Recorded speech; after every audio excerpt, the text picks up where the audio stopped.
fly away 体中に広がるパノラマ Welcome to Fandom Post Radio. I'm Kestrel, and we have a very special episode celebrating all that is Dragon Ball. Joining me is Cain. You're not Kate. I'm not Kate. Kate doesn't always introduce us. This feels weird. Kate hates Dragon Ball. No, she doesn't hate Dragon Ball, but she doesn't love it enough to be on this episode. So I also like how you started this episode like it's going to be an after-school special. I know. On a very special episode. So that's Cain. We have Brandon for the first time in a while. I know. Just got out of the hyperbolic time chamber, that's all. I see. That's the room of what, Spirit and Time? Is that the correct terminology? You got it. There you go. Nailed it. Yeah, and you heard another voice there. So if you've listened to any of our previous episodes, anytime someone asks a question about Dragon Ball, you'll probably hear me say something like, let me check Kanzenshuu. So I'm very excited that for this episode, we're also joined by the founders of that all-encompassing Dragon Ball fan site and its predecessors. So we have Mike Labrie. Hey, great to be here. You may see me around the internet as Vegito EX, but yes, Mike, please. And we also have Heath Cutler. Howdy. How's everybody doing? Yeah, I typically go by Hujio online, but I am very comfortable with Heath. All right. Yeah, I just listened to Mike interview a NASA rocket scientist on your podcast, so Yeah, I'm sure our crew will be right on par with that. My credentials Right are up his somewhere alley. near that. Yeah, absolutely.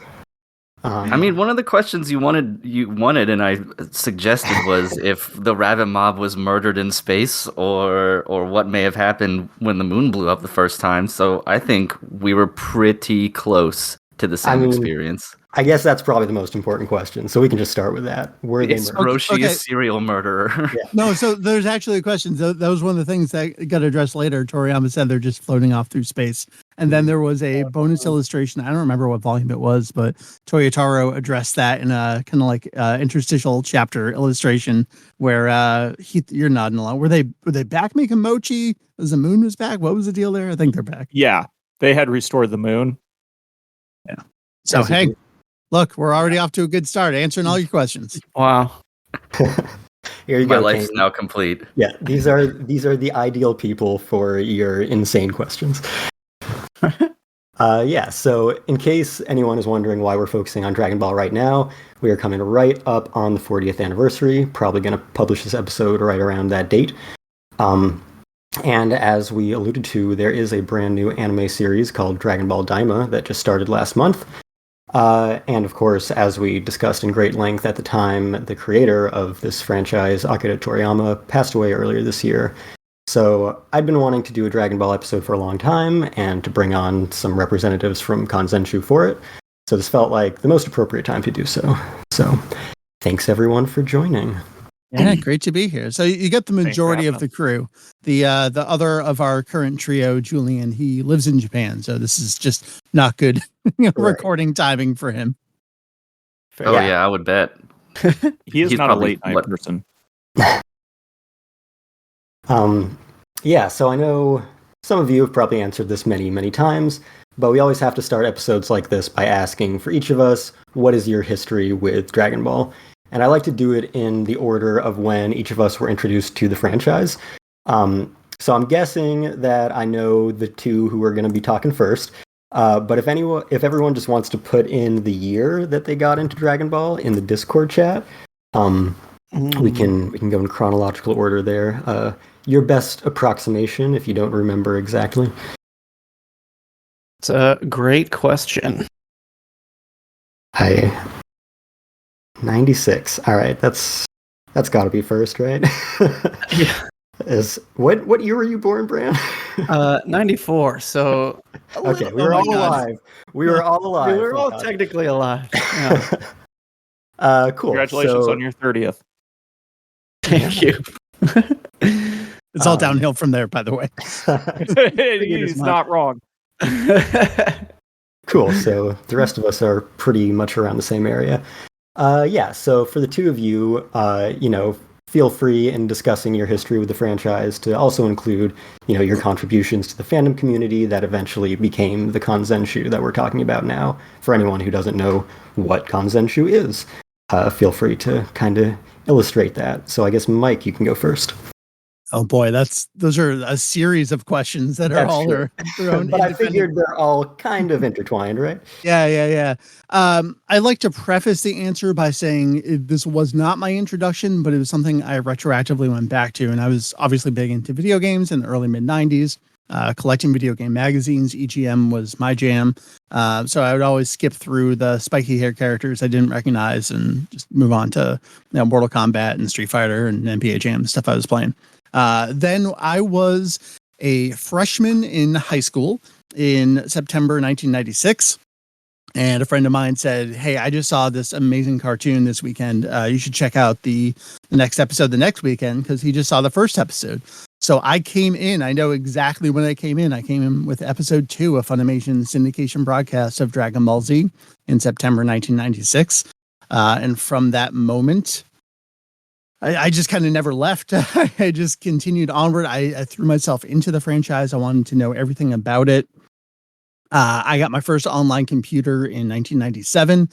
So then in January 1998, I launched Vegito EX's Ultimate DBZ links page on my 2 megs of AOL space.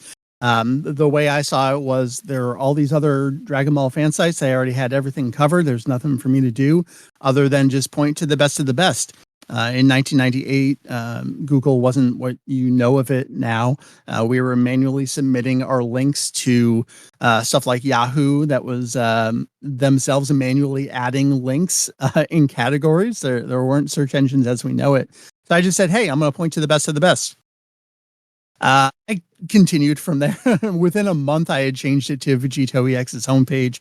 I was throwing up like sound recordings I had. I was starting to pick up books and things. I just wanted to share everything that I was learning about and acquiring. That transitioned itself into, I'm a big fan of rebranding. So transitioned to Fanzenshuu EX in 2000. And I ran Daiz EX from 2000 to 2012. At which point I performed a little fusion dance or earrings. Not entirely sure what it is. I guess it was the earrings. All right. So then depending on the continuity. Yeah. Okay. But yeah, that was my fandom introduction and starting a website, and we'll talk, I'm sure, a lot more about the stuff that happened in the years in between there, but that's the long and short of it. So Heath, over to you, man.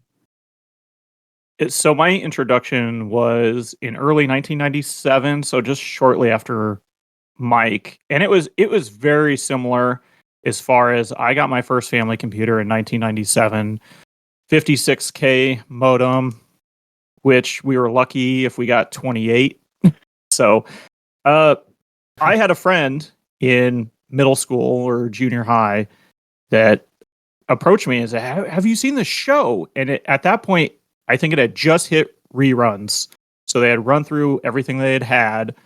And I started on the very first episode, right when Raditz shows up for Dragon Ball Z. And that's where it started for me.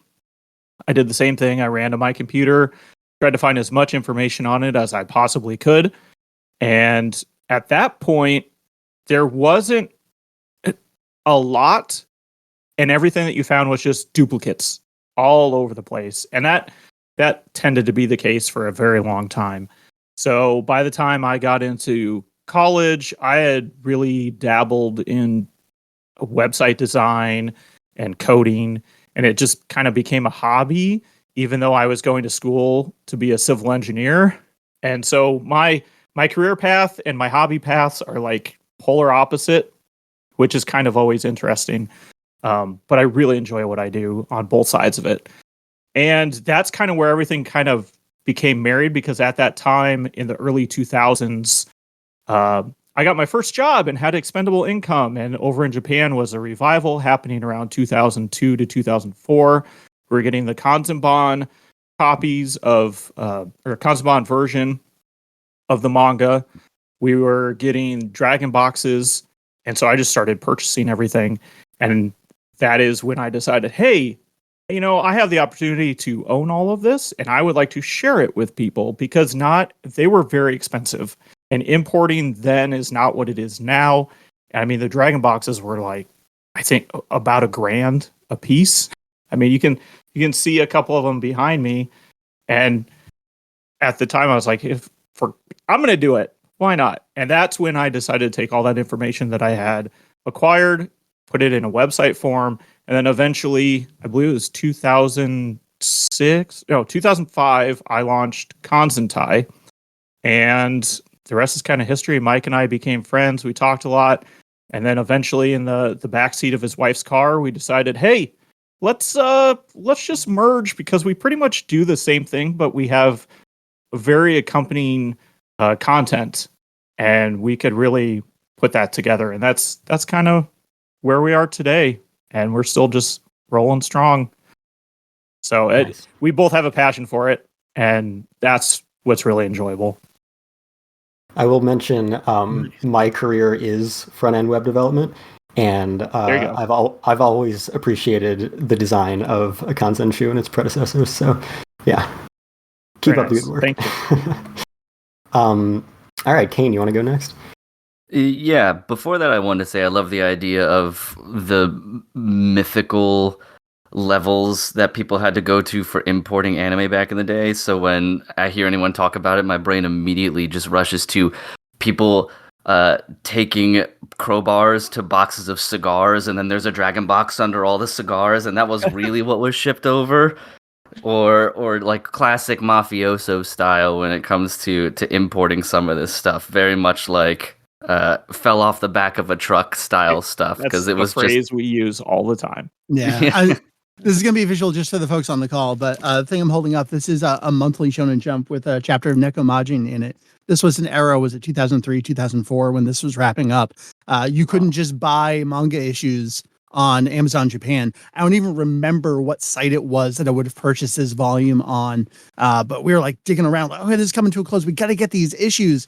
And someone found some site that did a proxy purchase from some other site that would send it to you. And that wasn't a really big thing back then. And so, like, I always remember and feel so strongly about the stuff that I got, even in the early aughts, because it felt so hard.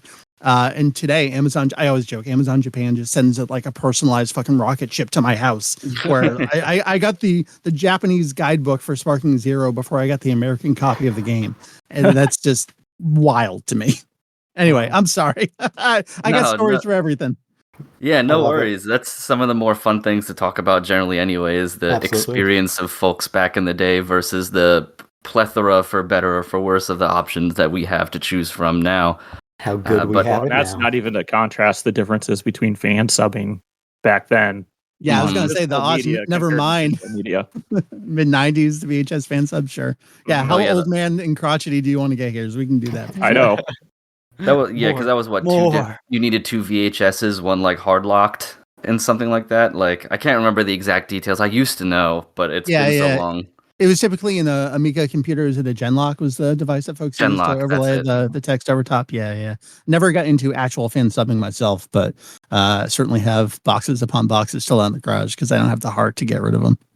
The halcyon days, I understand that for sure. I still have a bootleg set of Evangelion that I don't want to get rid of because it represents a distinct point of my life that I that's the only bit that I like revisiting. But to get back on to the topic at hand. So my history with Dragon Ball itself is rather fragmented. So the 2001-ish bit that I included in there is, I guess you could say, when I was first exposed to Dragon Ball and Dragon Ball Z, and that was through like the television programs that we have around here, like your Tsunamis and all that. But I can't say I ever sat down and watched it in series at all. Like my brother and I would watch it anytime it was on, but we never seemed to catch it in a way that was actually, timeline dependent. And we always seemed to catch the episodes that were mainly just them like screaming on Planet Namek. So of course it caused our family to dunk on us mercilessly every time they would come downstairs and see that was on the television. So we weren't very good at watching it in that standpoint, but especially when we got our first internet-based computer in the house that was ours, not a family computer. This was probably closer to like 2005, is when you could go to you could sail the high seas, so to speak, and watch whatever you wanted, and that was our true first experience with Dragon Ball and Dragon Ball Z that actually made sense in any way, shape, or form. And then, of course, it quickly went into playing like Tenkaichi Budokai and games like that. And him and I have, been experiencing the anime and manga and everything ever since.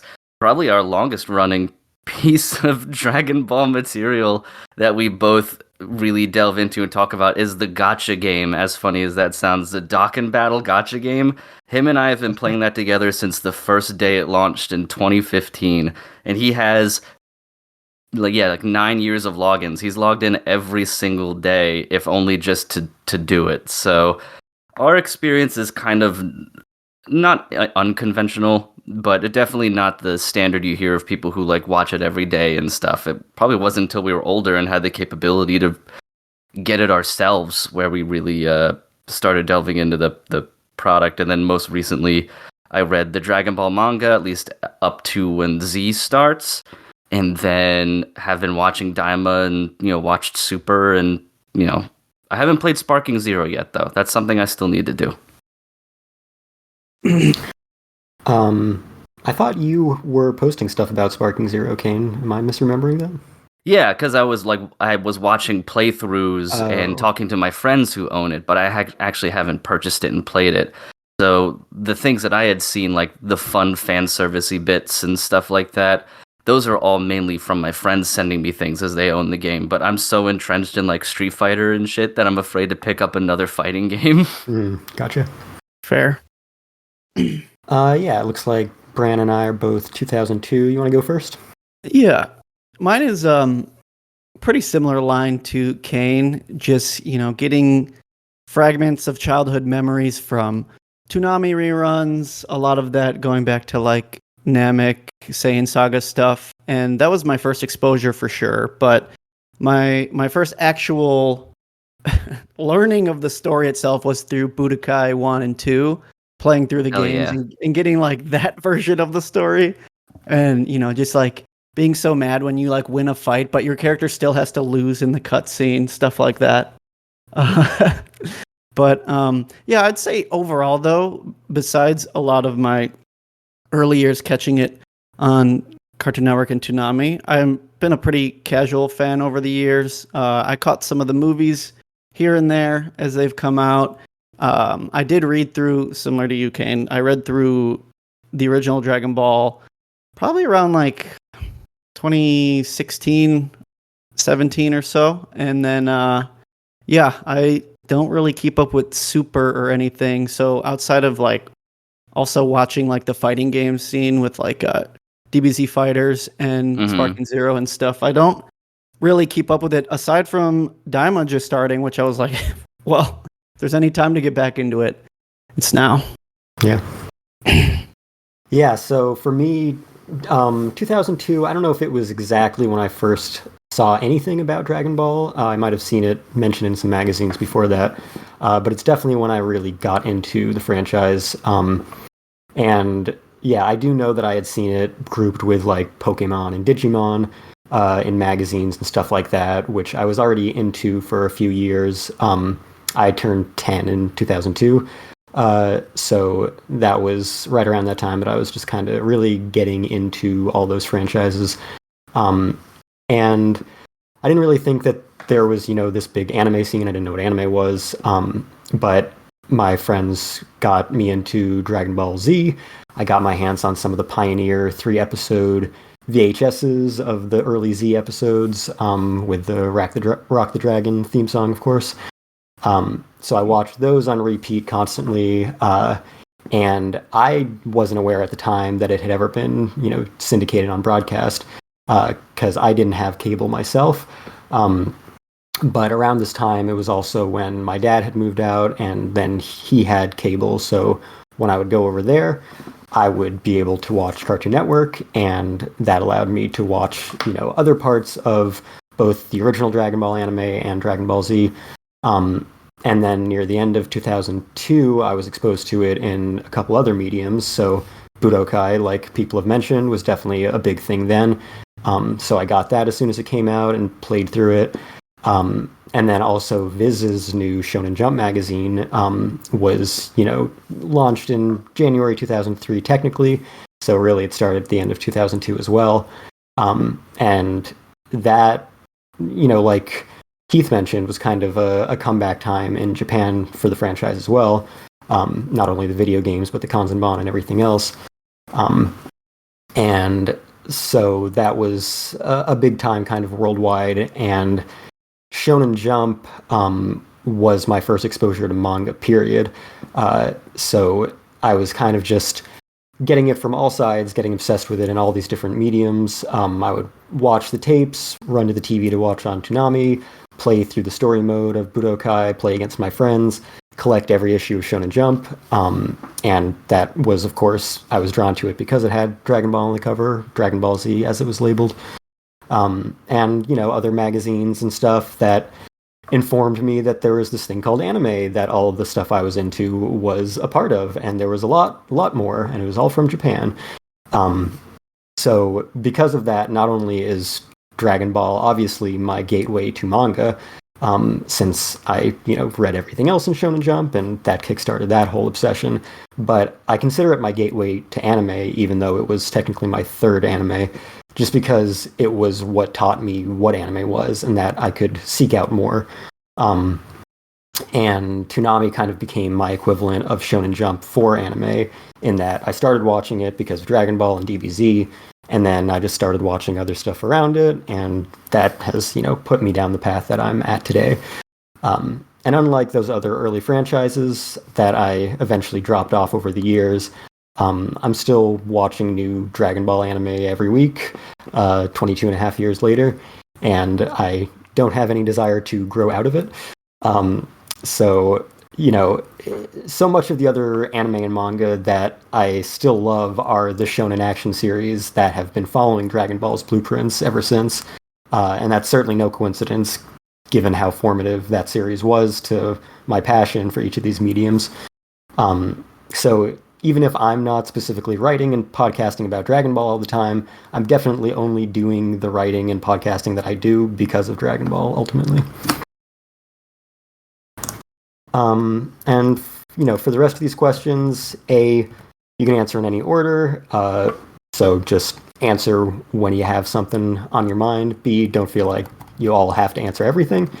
And C, if you have any other fun stories, anecdotes, questions, feel free. Don't worry about any structure here. I'm on Pacific time, so I got all night. It's for the best interest of the rest of you that we don't take 7 hours. As we've talked about, Dragon Ball has been this massive phenomenon for now coming up on 4 decades. It's set this formula that most of the hit shonen action manga have largely followed in that time, and it continues to produce new content despite the original story lasting barely over a decade. As we've mentioned, there's a new TV series, there's a new video game, both just got released or started last month. So what do you think it is about Dragon Ball specifically that has made it so ubiquitous, so influential, so enduring over the years? I'll go first, because I'd actually thought about this question a decent amount before we got started. So I figured I'd throw my hat in the ring here first, because this is the question that'll make me sound the least ignorant. Yeah. So I tried to think of a very well-articulated opinion and, educated and researched, but at the end of the day, I actually just boiled it down to the fact that it's simple yet effective and perfect in its execution of what Dragon Ball, and Dragon Ball Z in particular, wants to do. Like, the main characters are charming. You always know essentially they are the bad guys, and their goal is to defeat the universe threatening. I mean, they're the good guys and they want to defeat the universe threatening bad guys. And then what you get over that course of time is basically a series of training montages with hype music or moments, and then battles and fights that accentuate the determination and spirit of a warrior and someone who never wants to give up despite however many obstacles and adversities come in their way. And that just speaks to a lot of people, especially, the younger folks, that you can do anything if you try hard enough. And that's something that I think still resonates and always will resonate. Goku is kind and funny, but when push comes to shove, he'll, slap Frieza so hard that it makes a meme that still is used 30 years later anytime someone gets dunked on the internet. It's just like I don't know. It's so quintessentially like perfect in its execution most of the time without having too many frills. Like, there's lore if you want it, but you don't need it. There's lots of character interactions and everything, but you really don't need those either. So it's perfect for people who just want to turn on a show and watch the good guys sock the shit out of the bad guys. And it's also great for people who want to have like a lore of a world and all these characters and forms and how they interact and the different pieces of media kind of contributing to all of it. So it really kind of gives a little bit of everything for everyone. Which, I mean, that's certainly why my brother and I still like it, because he's way more into it and way into the lore. And I just kind of like watching people beat the shit out of, stupid dickhead aliens. So that's kind of perfect. The word you use there is simple. I think you're going to hear a couple of phrases from me. Simple and in spite of. In spite of its simplicity, Toriyama almost inadvertently throws so much of himself and his worldview into the series, and it comes through in ways that you wouldn't expect, and ways that you don't even acknowledge kind of your first couple of read-throughs. There's just something about these characters, like, all right, this is Goku. He's a bumpkin who loves to fight. And as you said, like, yes, he will do the right thing, but it's also because he's a Dumbo that he just wants to go fight the strong guy. Like, you can identify with and understand that, like, on such a base level. You don't need any more explanation. But there's all this other stuff kind of like under the surface, the way that Toriyama writes these characters. And the way that he's able to write such a compelling group of characters. I know a lot of people take issue with this, but I think what I love about Toriyama's writing style is that he holds nothing holy or sacred about his own creations. He'll joke about, I had to erase that out of my memory so I could fit something new in so I could roll with it. But I actually appreciate how he will just drop a character and he'll write the character out of the series. Lunch went off chasing Tenshinhan. Okay, she's gone. That's it. Yeah. That's all there is to it. There's nothing more to it, but it's effective and it opens up space for other characters. What's the thing I think about it? Kestrel, you'll probably think about this from website design. Heath, you know this too. Like, the average person can only keep like 5 to 7 choices in their head at any given time. So Toriyama will like get rid of this character to bring this character in to keep the core group down to this small amount. And he so effortlessly does that, and probably without thinking about it that way. I think those are some of the things that allows the series to endure and just brings in more and more people over the years and the decades. So Lunch is tech debt, is what you're saying? Yeah. I think along this line of simplicity and the way I think it kind of, captures just the basic hero's journey. It takes like this lifelong narrative of stories we've had throughout time, and it's just like one of the more modern versions of this like never-ending story that people just love to enjoy in one way or another. And history has the Odyssey and all that, and today we have Star Wars and Dragon Ball. It's just kind of like a thing that everyone can attach to one way or another, whether it's just a character or a moment or a fight scene. Even just like any one little thing could be everything to somebody. And lots of people talk about you look at a character silhouette and like being able to just see Goku's silhouette.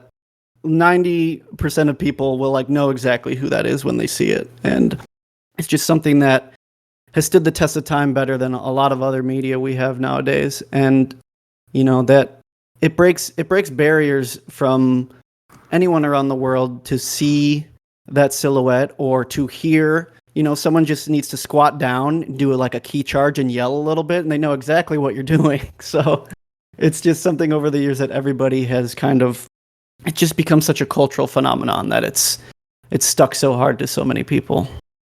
Sorry, Bran, that silhouette was actually Tullus. Yeah. No.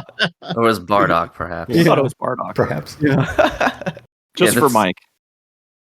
That's a good point, Bran, that I want to just comment on real quick. Like, Goku and Pikachu, like, anybody will tell you who those two people are. They got floats in the Macy's Day Parade, several iterations, all sorts of stuff. Like, Goku is Goku and will always be Goku no matter who you are. So, yeah, it's just a cross-cultural icon. Yeah, I don't want to pull the Beatles curse and say Goku's bigger than Jesus, but I mean nowadays, who knows? And Al Roker is a big Kanzenshuu fan because he knows how to pronounce Cyan. You got it. Right. Yeah. I mean, not to segue too much, but I think it's really interesting I think Mike and I, having really followed the series as long as we have, that we both remember the point where, everything that we have today up until 2000, I mean, the standing notion at that point was the series was over. It's done. It's over. That's it. Much ended. And we had all moved on. We were still following the series and we had plenty of stuff we were working on. But I remember when they announced the Kanzenban and the Dragon Boxes, and it was just like, what is happening? Because Dragon Ball, Dragon Ball Z, Dragon Ball GT, all the movies outside of Japan, within Japan, were never available on DVD until that point. Everything was on VHS tapes. The TV series, all 3 TV series, were never available for home consumption, ever. You had to record them. They were on TV. They were still being rebroadcast all the time. They were in rerun for infinity. So the fact when Dragon Ball Kai was we flipped shit. I remember Mike calling me and was like, what is happening right now? We need to get on a podcast. Let's get there in an hour. I'm getting everybody else together. And we lost it. And here we are now today, 2024, and we've just had the 5th episode of Dragon Ball Daima. And it's just really, really surreal because we never thought we would actually be at this point. And it's very intriguing. I'm going to go totally old man right here. But how many people, when Dragon Ball Z Kai started airing, that we had popping up all over the place, have never heard of Dragon Ball ever, and how much that expanded the fan base to all these children. We had people hopping online that, between the ages of 8 and 14, and we're just like, okay, what is happening? And it's become a mirror image, kind of how it was in Japan. A lot of the people that are working on the series now grew up watching it as children, and it's become multi-generational. And we are now at that point in North America and many other countries around the world, especially, South America, Europe, where we now have, my son owns Dragon Ball shirts, and not because I bought them for him. He has friends that wear them. It's fascinating to just really see where things have evolved from, because I could not have pictured when I was in high school that, there are only like 5 of us that really like Dragon Ball. And now you can walk into any elementary school and every single kid knows who Goku is. It's just so weird. But I love it because that's how you keep a franchise like this going. You make it multi-generational. You keep that passion, that love for a series. And even if it does kind of slow down again, I think it stood the test of time that it'll just keep going. Yeah, I know we got a lot to cover, but it reminded me of something with the multiple generations and new fans coming in, and what there was at the time. What got me thinking was when you said, it ended, it was over. when I was getting into it, I had all my friends were into American comics. I couldn't wrap my head around all, my wife is huge into X-Men, so I understand this now. Like, you have Uncanny, you have X-Factor, you have like all these different runs that all contribute to this one ongoing story, technically, even they weave in and out of each other. That was too much for me. And so what really grabbed me about anime and manga was there's a beginning and there's an end. And that's the story. You got the story. And then you like it. Well, maybe the author did another series, or there's a series that was influenced by it. So that kind of ties into something I think you'll ask later is where do we want to see the future of the series go? And it's been interesting to watch my own series do the things that repelled me from other franchises back in the day. Well, and if you think about it, even in Japan back in those days, you did not have long-running series. Most series were, based on a serialization of a comic in a magazine, and those usually ended. At the time, Dragon Ball was like one of the longest-running series that Weekly Shonen Jump had had. When One Piece came along and has just absolutely obliterated like everything that's ever existed as far as length, that was not common. And so it's kind of this weird, as Mike said, when you're used to American comic style of everything coming in and out, and this might end, but it just ends in maybe that storyline, but the continuity of the series keeps going in other comics. That was not the case in Japan. So when Dragon Ball ended, I mean, it was pretty definitive. Toriyama came out and said, I'm done. Like, I'm moving on. And even with a sequel series, it's like, okay, and that's that thing, and it's that, and it's done, and that's it. And yeah, there were the movies, but it was kind of, all right, that's too much to go into here. I want to hear your other questions. Yeah, no, I mean, it's interesting you bring that up because I'm also very much on that page where I never got into American comics for that same reason. It just seemed too overwhelming. Where do I start? There's just too much. How do I balance it all? Yeah, there's 8 issue ones. What are you talking about? Exactly. So, yeah, definitely, it probably would have been more intimidating to me. Yeah. Yeah, they all cross over. Yeah, it definitely would have been more intimidating if I came into Dragon Ball like it is now, I think. But at least there is a core story to start with, and then if you're interested, you can explore outward.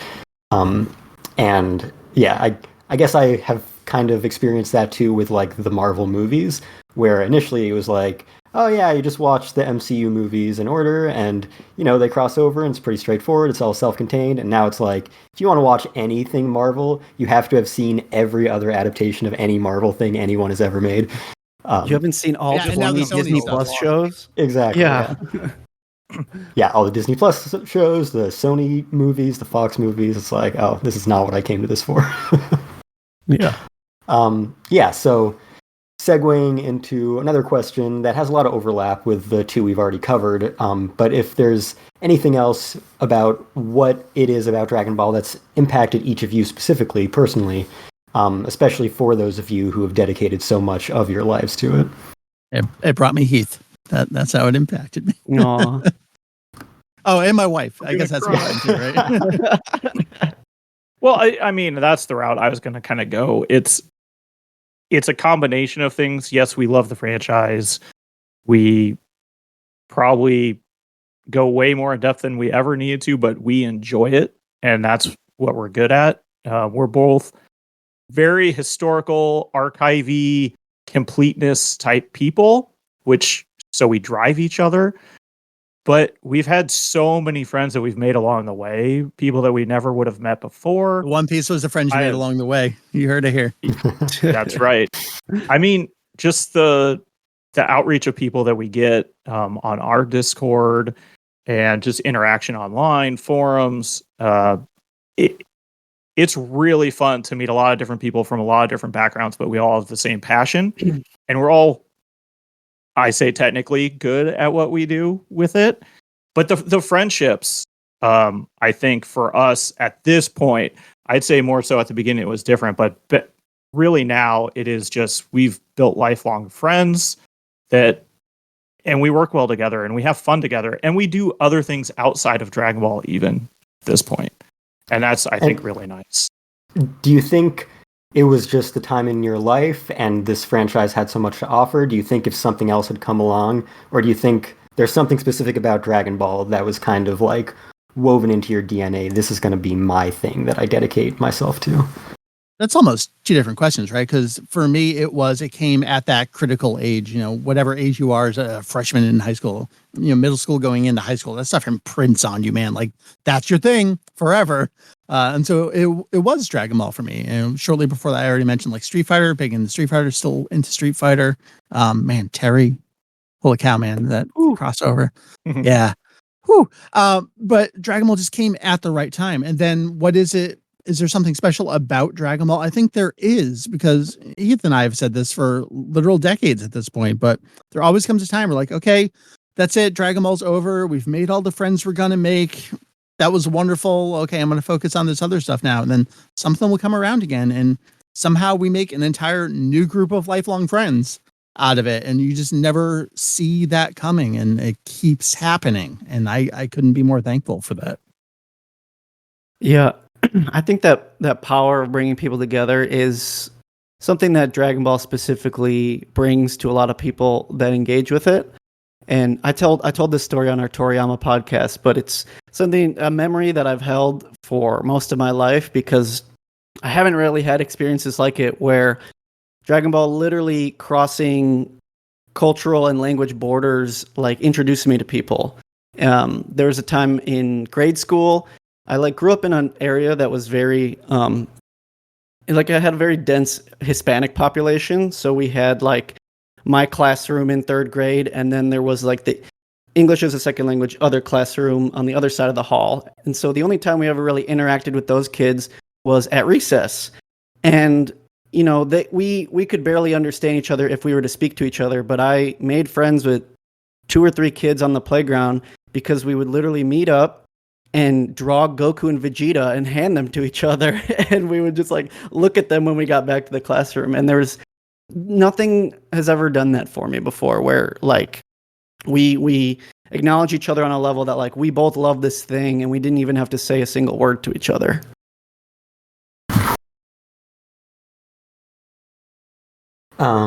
Heath or Cain, do you have anything to add about, just what it is about Dragon Ball that really touched you personally, or anything else? I mean, I know for me, I've talked about many times, it did come at that right time, where technology, the internet, and then Dragon Ball are so intertwined for me. I've never been able to really separate them.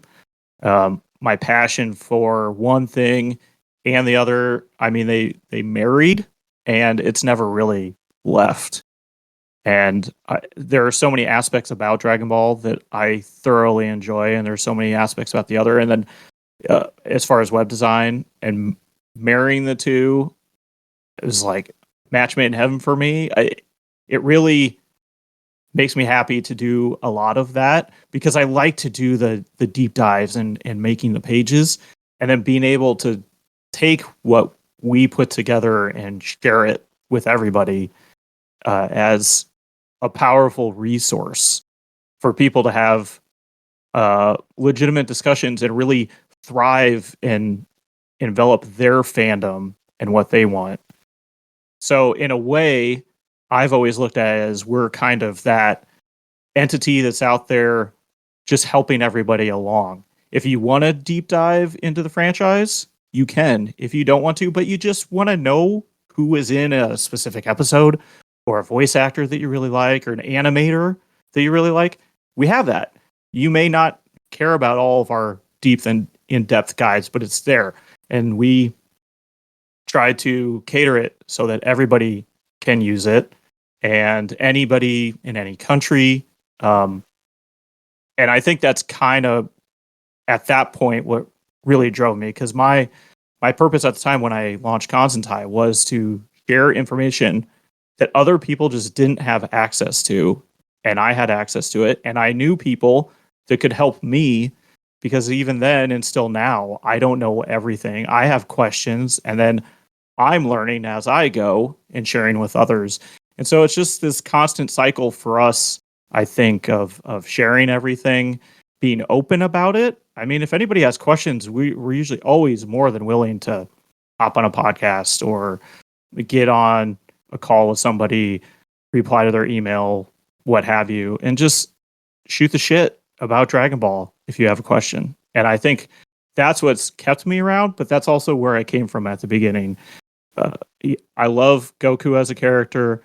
I love the series as a character. I've grown really attached to a lot of stuff that Toriyama did because his writing style really appealed to me at that age level. It was simplistic yet not. And then the more you would dive into how he came about developing things, I think was really insightful for me as a writer because I do a lot of technical writing. And he would do, I have no clue where this story is going. He would write, I mean, chapter by chapter. He honestly didn't even know how a story arc was going to end. He just would start it because that really intrigued him. And I think that was, just really fascinating to find some of that stuff out. And the more that we've gone through the years and gone through old magazines and things that we didn't even know existed, but was only in Japan in the late 1980s, 90s, that no one had access to because it wasn't being exported anywhere. And being able to share that with people to get more of an insight of the mind of Toriyama and the mind behind Dragon Ball. Nice. Yeah, so as we were talking about, Dragon Ball started as just this single continuity, this single comic by this single creator. And over these decades, it has traversed many different mediums, storylines, creators, levels of quality, and continuities, so-called levels of canon. And, you can have your Dragon Ball, and maybe some things are not your Dragon Ball. So do any of you have any specific versions or installments of the franchise that you value as, like, this is my Dragon Ball? And are there others that you would rather just kind of forget about? I mean, the former Super is Dragon Ball Heroes. God, Keith. So the my Dragon Ball is chapters 1 to 519. It's like just the pure original manga. You can't beat it. Heath, how many episodes behind did we fall on doing the Super Dragon Ball Heroes promotional anime episode guide? Just we'd look at each other, be like, "You gonna write it? You gonna write it? You gonna do the credits for this?" I think we got up through like 20, and there's like 56. Yeah. And I don't, especially like you think about, it's only 8 minutes. I'm doing the Daima episode summaries now. It usually takes me, like, I got to break it up and do it over the span of 2 days. Like an 8-minute episode, I could do a summary for that in 10 minutes. That's not a problem at all. They barely even say words during those episodes. But it's just such a slog. It's not even mashing action figures together. It's like action figures sliding across the screen occasionally. And sometimes Goku says Waku Waku. Like it's just really bad. The manga by Yoshitaka Nagayama that ran in Saikyo Jump from, let's see if I can do this off the top of my head. There's Dark Demon Realm, there's Universe Mission, there's Big Bang Mission, Ultra God Mission, and then Meteor Mission. I did it without turning around and looking at him behind me. The manga adaptation of Super Dragon Ball Heroes is better, but even then, it's just, I don't know. There was one chapter in particular that I did a tweet about this, I think at some point, but they're 40 something pages, or there were in its heyday. And there was one chapter that had no words for something like 30 something pages. I actually thought that was incredibly interesting and a wonderful experiment to try. It also made it real easy to read because I didn't have to read any Japanese in that chapter. But so even in the things that are, quote unquote bad and you don't enjoy watching or reading, sometimes there's still just something neat. Occasionally Shida will draw 2 seconds of cool animation in a Super Dragon Ball Heroes episode, and I think Nagayama does a similar thing. But they all have their quirks too. Like we got the shaking effect in the manga, and you got the Yamamuro poses in the anime as well. Like they all have their crutches for it. But all right, Heath, what do you like? Yeah, I take a big drink before that one. Healthy swig. Canonicity is always one of those tricky subjects that we kind of weave our way in and out of not answering. Yeah. in a roundabout way. Because it really is one of those things where, to each their own, really. Toei and Shueisha do their darndest to try to justify how certain things fit in the timeline and how they don't. Or just don't bother. Yeah. Daizenshuu 6, for every single movie, they try to give a valid explanation of why it may fit within the television series or the manga series, but they straight up on some of them are just like, nah, it doesn't really fit. But this is what would be happening at that time in the series. Yeah. So that's I gotta chime in because that's one of the frustrating things to me is then you have the people that look at the raw page in Japanese and see, okay, this title is between this title, therefore that means they're saying it happens there. It's like, my dude, you got to read the text that accompanies it, where they say, but it doesn't work. Yeah. So it's always intriguing to really try to piece that all together, and you have a lot of people that are on one end that are just very. I'll say purist of if it didn't happen in the manga, it's not canon. And I if it like didn't come that. from Toriyama, I think that's so valid, though. It is, and that's what I'm saying. There is no legitimate discussion. Well, not discussion, but no legitimate answer to it. Yeah, or definitive answer. That's just, well, this is what it is. Or if Toriyama said it is, then because the man is notorious for changing everything. So if you just are like, hey, this is what it is now. But Toriyama did it a ton during Super. He's done it in interviews. Yeah, how do the Potara earrings work? Changed. Yeah. And do you count a lot of the modern films that he was involved in, but not the seasonal theatrical films that he had no involvement in, except maybe a character design, but story-wise had nothing to do with it? I mean, we now have a character named Pansy in Dragon Ball Daima, and we had a character named Pansy in Dragon Ball Movie 1. So we have all... Toriyama was a very forgetful man many, many times. He would reuse name puns. He would feature characters on spine art multiple times, forgetting he had already drawn them. I mean, so the debate can also be had that just because it came from Toriyama, it doesn't really mean it's canon because he forgot a lot of stuff. Or because next year they might overwrite it. Yeah, he was the master. So just the master at, hey, you know what?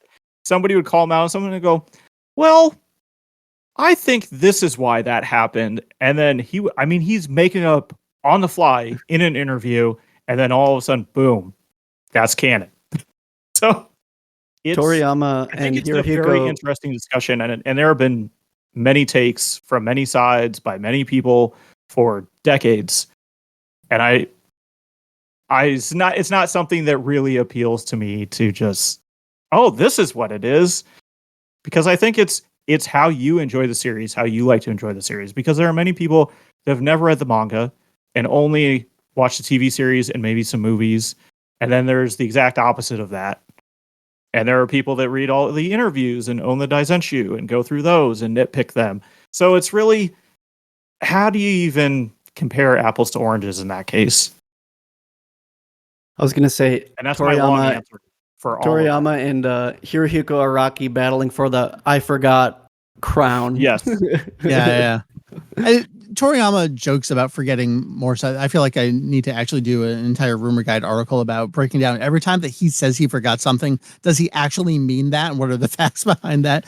But just going back to the canonicity thing, I've mentioned this a lot lately. I'm very far behind the times. I'm following along with the Just King Things podcast. I'm reading all of Stephen King in publication order. So I'm just wrapping up the final Dark Tower book right now. So for those who know, you'll know all this stuff that we just talked about, the movies, heroes, manga stuff, rewrites of things. It's all just different levels of the tower. That's it. That's all it is. I'm not familiar with that franchise, but that is always how I've thought about Dragon Ball canon. Is that like, yeah, of course, if you want the simplest answer, then stick with the original manga. You don't need to really worry about anything outside of that. And then from there, you can kind of expand your rings of, your anime TV series, and then, maybe Super and so on. So yeah, that's how I've always kind of described it to people of like, if you want simple, start with the manga. You've got a fairly consistent storyline there, and then you can get more complicated if you want more. Yeah, I think for the general audience, I think that speculation about things is what like fuels so many of them and their interest. Yeah, it's fun conversation. Yeah. Yeah. And to speaking to the opposite end of canon, I feel like a big part of exploring Dragon Ball for the first time as a kid is going on Google in 2006 and being like Super Saiyan 100 and looking up people's fan art of what that looks like. Like, I think that is but like it's important to people creating the mythos of like what this series can mean to you and like what you think it could become, And I feel like it continues to this day. People are probably still speculating like, what's Goku's next form going to look like? And like, oh, what are they going to call it? And it's what drives people. I think that's important. Yeah, that's all part of the fun is guessing the forms and how powerful one is over the other, or hair colors or positions of people's eyebrows if they even exist anymore in this new form, and things of that nature. That being said, the closest thing I could ever say to what my quote-unquote Dragon Ball is actually stops at the end of the Frieza saga. I always that is when the story hits the peak for me. Not that I haven't watched the rest and enjoy it, but you get the fulfillment of legendary Super Saiyan and the biggest bad guy in the universe at that point getting, just slapped into the face of the earth and all that stuff. And then, the story kind of has such a nice little, tie up in everything at that point. But I also think Super Saiyan 4 is the coolest transformation ever, and GT is generally not considered good by anybody's standards. But man, if Super Saiyan 4 is not the coolest one out of all of them. Hell yeah. Outside of Super Saiyan 1, the very first time you see Goku get so mad that he gets the golden hair and all that is so hype. And just maybe it's a connection to a lot of people experience it when they're teenagers and there's just a lot of hormonal anger going on, and then you're watching this guy on screen solve all of his problems by getting so mad and screaming, and then just see nail you are now hammer the problem, which is something that a lot of people wish they could do. So you get sort of wish fulfillment there. But part of me wishes sometimes they would go back and somehow make Super Saiyan 4 quote unquote canon. Like the next form will be just a blue version of that or something. So we get to see Vegeta in those fucking tight ass dungarees. Those leather pants, man. So good. Oh my god. And you get to see everyone in their cool mullets. That is something that if I could have any wish, it would be they would usher that back in as canon, as a true transformation. But I know that, that's probably pretty slim pickings. I mean, anything's canon if you want it to be canon, and everything that was old is new again, and stuff from GT and all that comes back around. So, See, to me, came back. The Saiyan arc became not canon because I watched that thing 50 times, and I was just so done with it. But it's the best arc. It was this doesn't exist. I know, and I love it. And I love Namek and Frieza, and the writing through that is just top notch, and it always has been. But part of it too is we watch it on rerun for 50 years straight, and then every single DVD and Blu-ray and VHS release started with that, and it was fun. Some of my favorite fan art is always people. That sarcastically at all. Some of my favorite fan art is always people speculating on what Nappa would look like as a Super Saiyan. What is it? Just his facial hair, or I was what? going to say that goes back to the question about it's fun to speculate about this stuff, and that is the question that's, even though Heroes has answered that for us now, that is the question that you still see to this day. What if Nappa had gold hair? I love that. You're totally right. It fuels wonderful conversations. True. Does Vegeta mustache get a little spiky yellow mustache? I mean, yeah.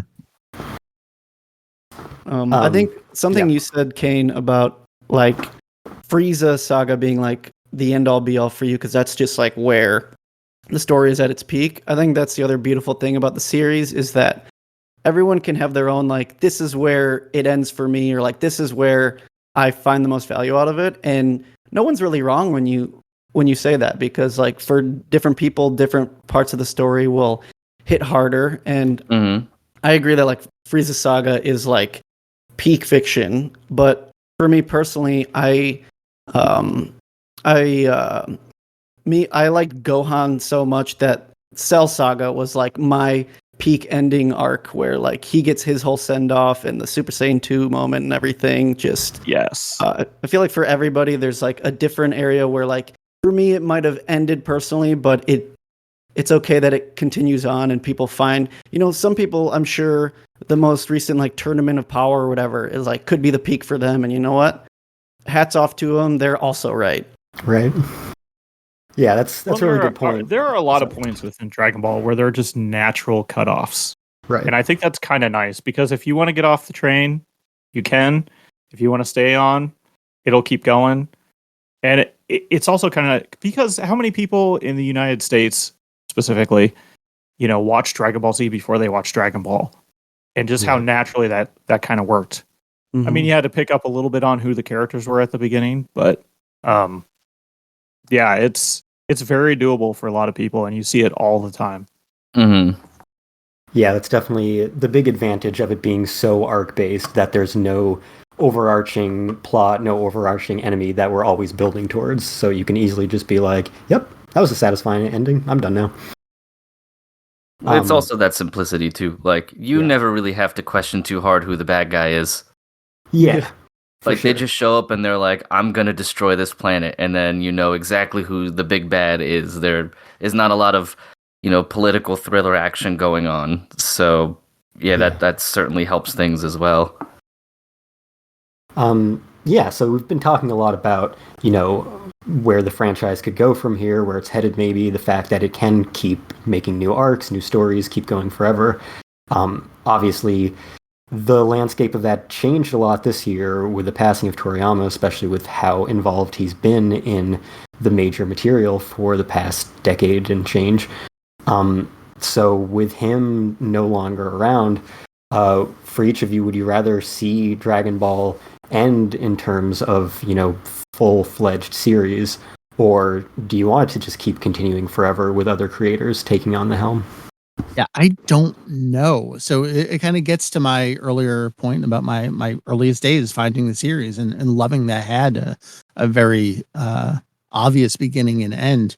And I've enjoyed things here and there that have come since. There's been some nice expansion to the world. I do kind of just, can we just let it be for a little bit now? I think this is a natural breaking point, and maybe not everyone got a chance to do everything they wanted to do. You think specifically to the Dragon Ball Super manga, where we left after chapter 103, the waving goodbye, which really takes on a different meaning in retrospect there. Everyone's always asking when we get in Black Frieza. I kind of wish Toyotaro would just get his final send off for the series there and then maybe call it a day. We were all really hoping that, is he going to find a way to tie it, just go naturally right into the 28th Budokai at the end of the series, and it truly be like a complete interquel in between? Maybe draw Beerus in the background of a scene or something like that to show that he's been there the whole time.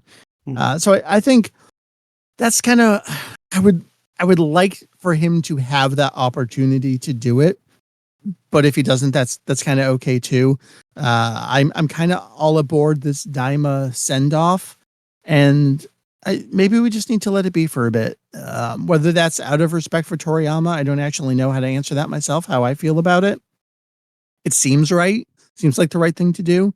But we are a capitalist society, and they're gonna trot out the dead body of Dragon Ball till the ends of time. We just have to accept that. What's going to be after Daima? There's going to be something after Daima. Everyone's always wanted something along the way. Koza Morishita finally got his CG movies, and what's the next thing that they're going to want to do post Daima? There's got to be something.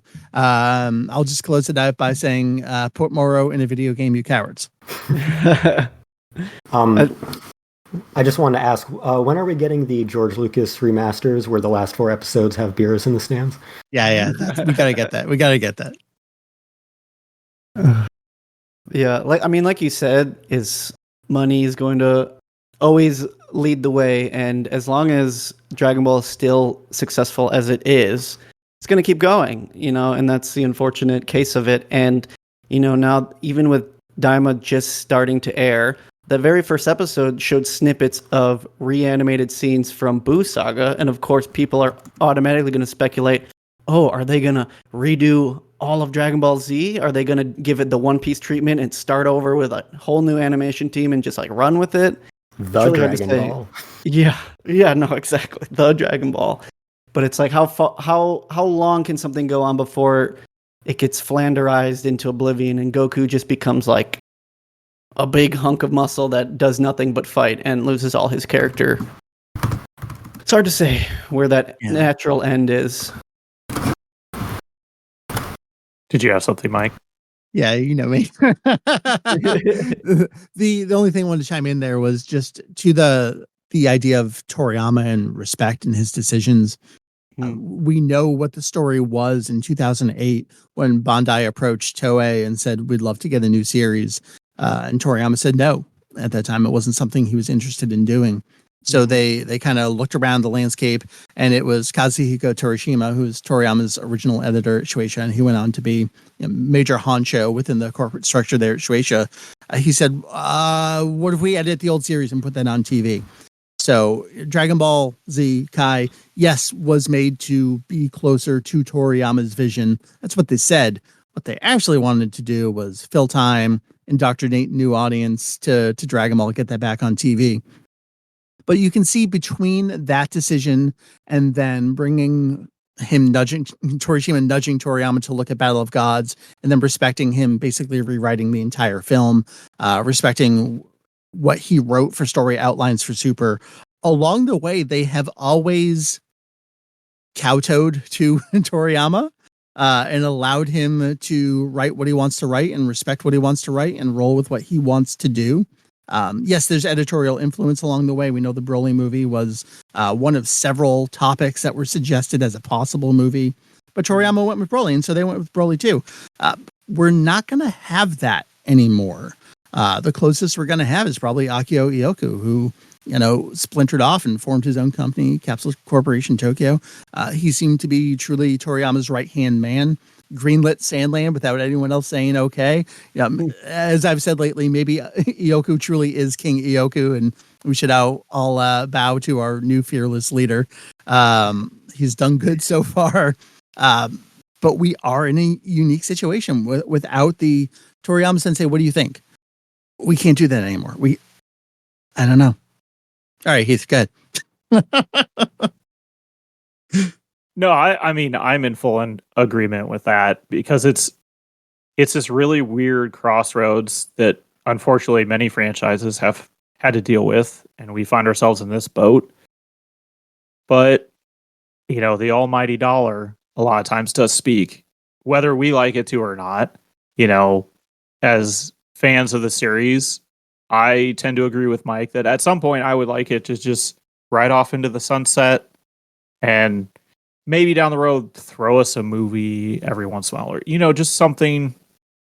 But at the same time, before Daima even started, Dragon Ball was like the top grossing franchise for Toei.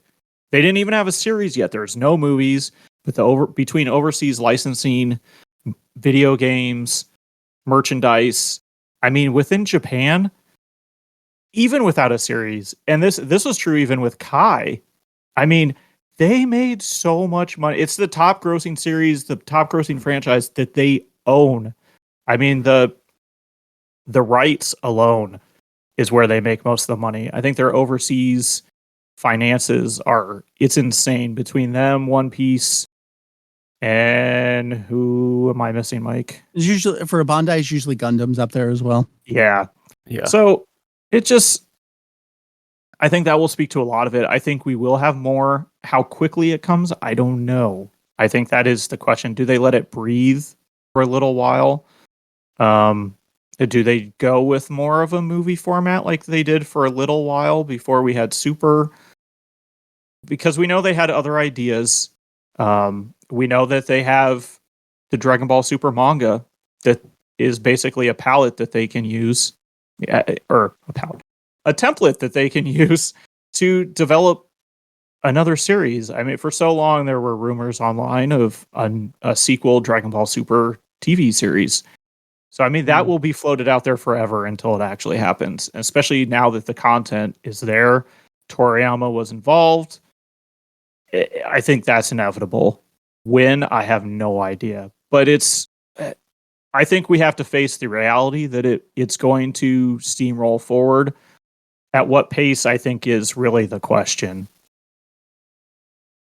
Yeah, I think my personal preference, I think as more stuff comes out that's like brand new series, brand new stories that had no involvement with Toriyama, I'll probably feel less obligated to watch it. It'll probably be like how I approach new anime series in general, where I'll check it out if it looks promising, and if I'm not feeling it, I'll not feel bad about dropping it. Whereas I feel a little bit more invested in the stuff that I know came from Toriyama to some extent.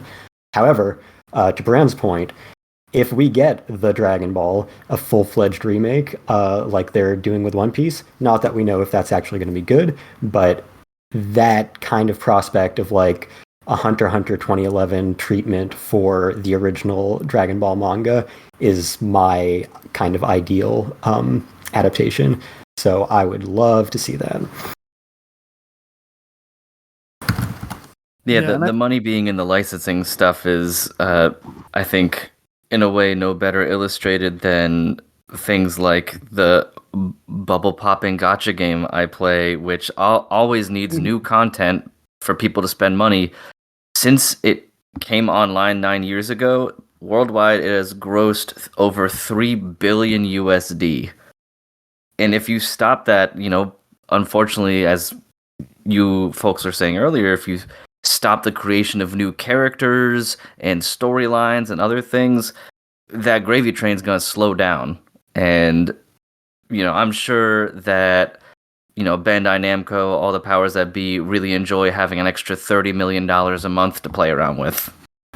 Like, it just, for better or for worse, that's the way it's going to be. So, yeah, we'll see. I mean, I have a little bit of faith in a way, like, correct me if I'm wrong, obviously the people on this podcast can do so better than anybody else on the planet in my opinion, but I'm pretty sure like the DB Fighter story Toriyama wasn't really involved in at all, sans designing Android 21, and that got generally good reviews, like not only just the game but the actual story of the game, like the original kind of piece. So, it's a small slice of evidence, but at least it's something saying that, other folks can sort of carry that torch, albeit maybe only every so often in a quality way, but there's stories to do there, and maybe that just takes advantage of the simplicity in a way if you just make sure you have people who understand that and can hone that, since the story of Fighters is also rather simple. Like, it's something that I want to be optimistic about, and normally I'm pessimistic, but for some reason for Dragon Ball and stuff, I would like to be optimistic about it. Yeah, there's a couple things there. Yeah, Toriyama designed number 21, both her human form, for lack of a better phrase, and her Majin form. I would give a little pushback on people liking the story of Fighters. I'm not convinced anyone's ever actually finished the story mode of that game, because it's, I don't know, about 150 hours long, and Oh wow. oof, it's a rough one. I didn't care for it. But that's the kind of thing, like, Toriyama picks and chooses and plays with his own action figures. We saw 21 canonized as Vomi in Superhero. So he plays with all of his things. And then to the point of the gravy train stopping with the new forms and all that stuff. I mean, look no further than Moro, Granola, Ultra Ego, Vegeta, Black Frieza. These things are sitting out there, And we don't know what the deal is. Don't listen to the people who say it's illegal for them to use them. Like, we've had JoJo characters, manga-only characters in JoJo video games before they were animated. Like, it's not illegal to do that. It's just that all the partners do have to agree with each other, get on the same page, pay whatever they got to pay to each other. And we're just at a unique point in Dragon Ball right now where the Dragon Ball Super manga is a monthly thing that's over in V-Jump magazine. So you already have that little bit of separation from it being in Weekly Shonen Jump, even though Shueisha still owns it. But even more so than that, Akio Iyoku was the editor-in-chief of V-Jump as Dragon Ball Super was being serialized. He's no longer with Shueisha. He made his own company specifically to go take rights to Dragon Ball stuff. So it's just... They don't know what to do with that stuff, which is why you see like all these reprisals of other stuff they can throw into the games and maybe even more unique original things that don't exist over in the manga there. Put Moro in the video games, you cowards. I think, at least speaking outside of what will be, the Toei approved stuff going forward, the fans are always going to keep creating Dragon Ball stuff. I feel like there's always going to be fan projects, and whether it's just like animations on YouTube, fan games, fan art like that, Dragon Ball will live on whether it's legally approved or not, I will say. Right. Everybody has their OC. Yeah. Yeah, so the rest of my questions are specifically for the Kanzenshuu guys about their work and just utilizing their expertise. So one important question, we've talked about how Dragon Ball is one of the most popular manga and anime franchises of all time, worldwide. Yet here in North America, at least, it seems to be one of the hardest to legally consume in a good presentation, especially the anime specifically. So in 2024, how do you tell an interested American to start consuming Dragon Ball, whether it's the manga or the anime? And then kind of a second part to that, for the anime specifically, what do you think is the best that the classic anime has ever looked? There's, again, great question, of which there are about 50 in there. So how do I tell someone to check out the series? Check out the manga. I mean, that is Toriyama's pen, his words. You're going to get the purest form of Dragon Ball. I don't mean that in a purist way. I mean that that's his art. Like, why, this kind of goes to multiple levels for me, but why wouldn't you want to check out like the original version of something? And to me, that extends to watching the series in Japanese as well, but that's kind of like a separate conversation. So I'm saying, if you want to check out Dragon Ball, just check out chapter 1, go from there. There's an asterisk for everything along the way, because we see this constantly these days. And I think this is a completely valid point. People tell you Dragon Ball is the best action comic cartoon there has ever been. You're going to love it. It's amazing. You start reading Dragon Ball, what do you see?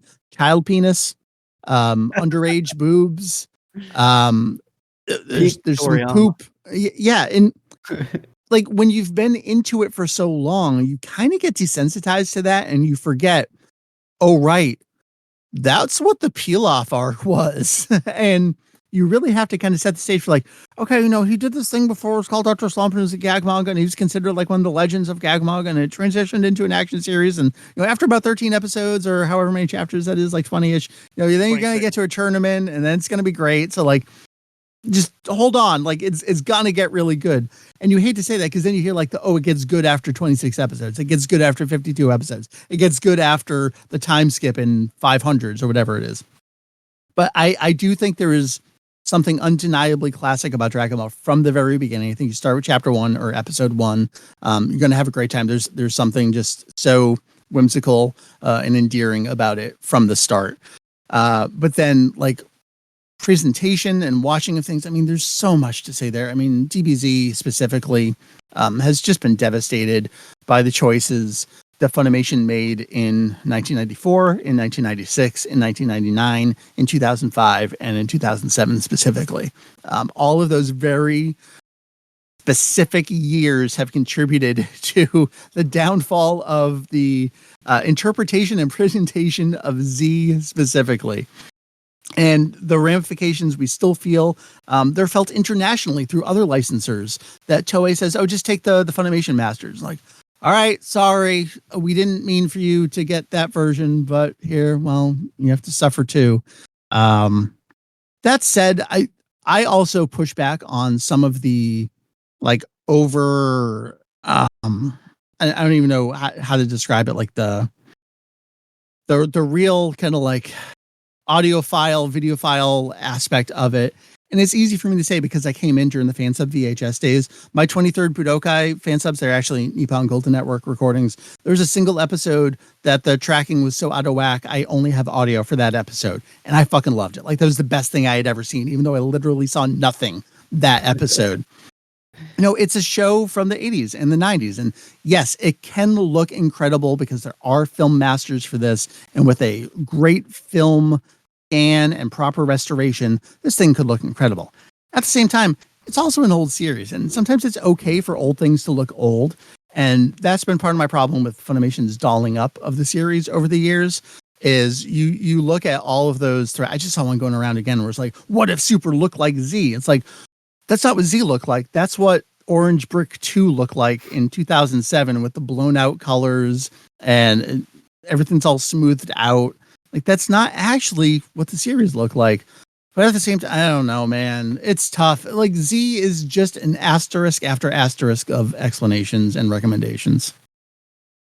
I think just to piggyback off what you said, Mike, about there's no better place to start than the original manga.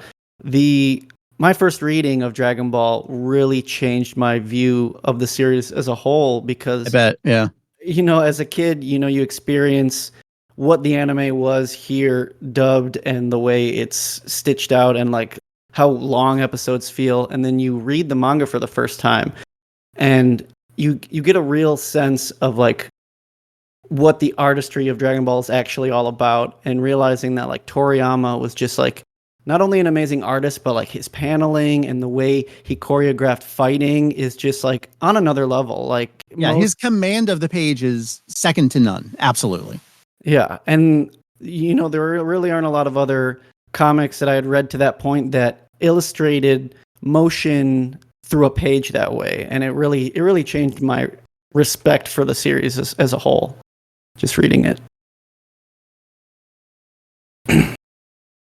I agree. The artistry is phenomenal.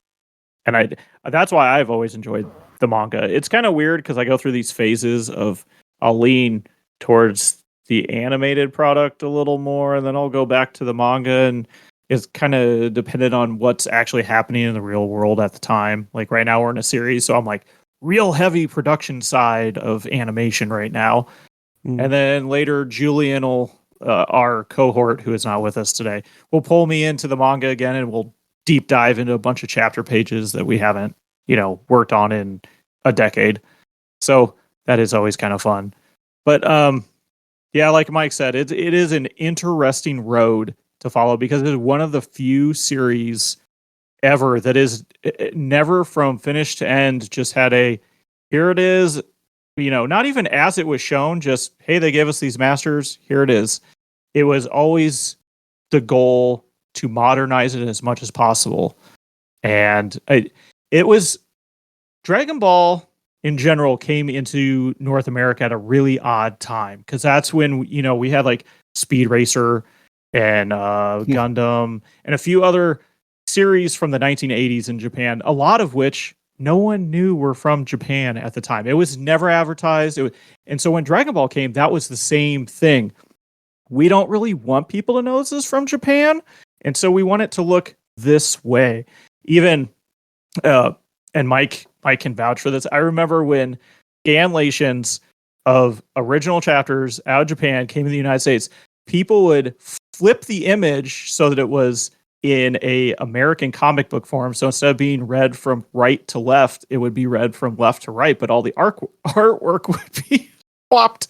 I mean, that's what was happening back then. Now, it was very common to Americanize or Westernize content, and Dragon Ball, specifically Dragon Ball Z, kind of fell in this weird era where we were really transitioning from we want to Americanize it and make it more of a Western palatable product.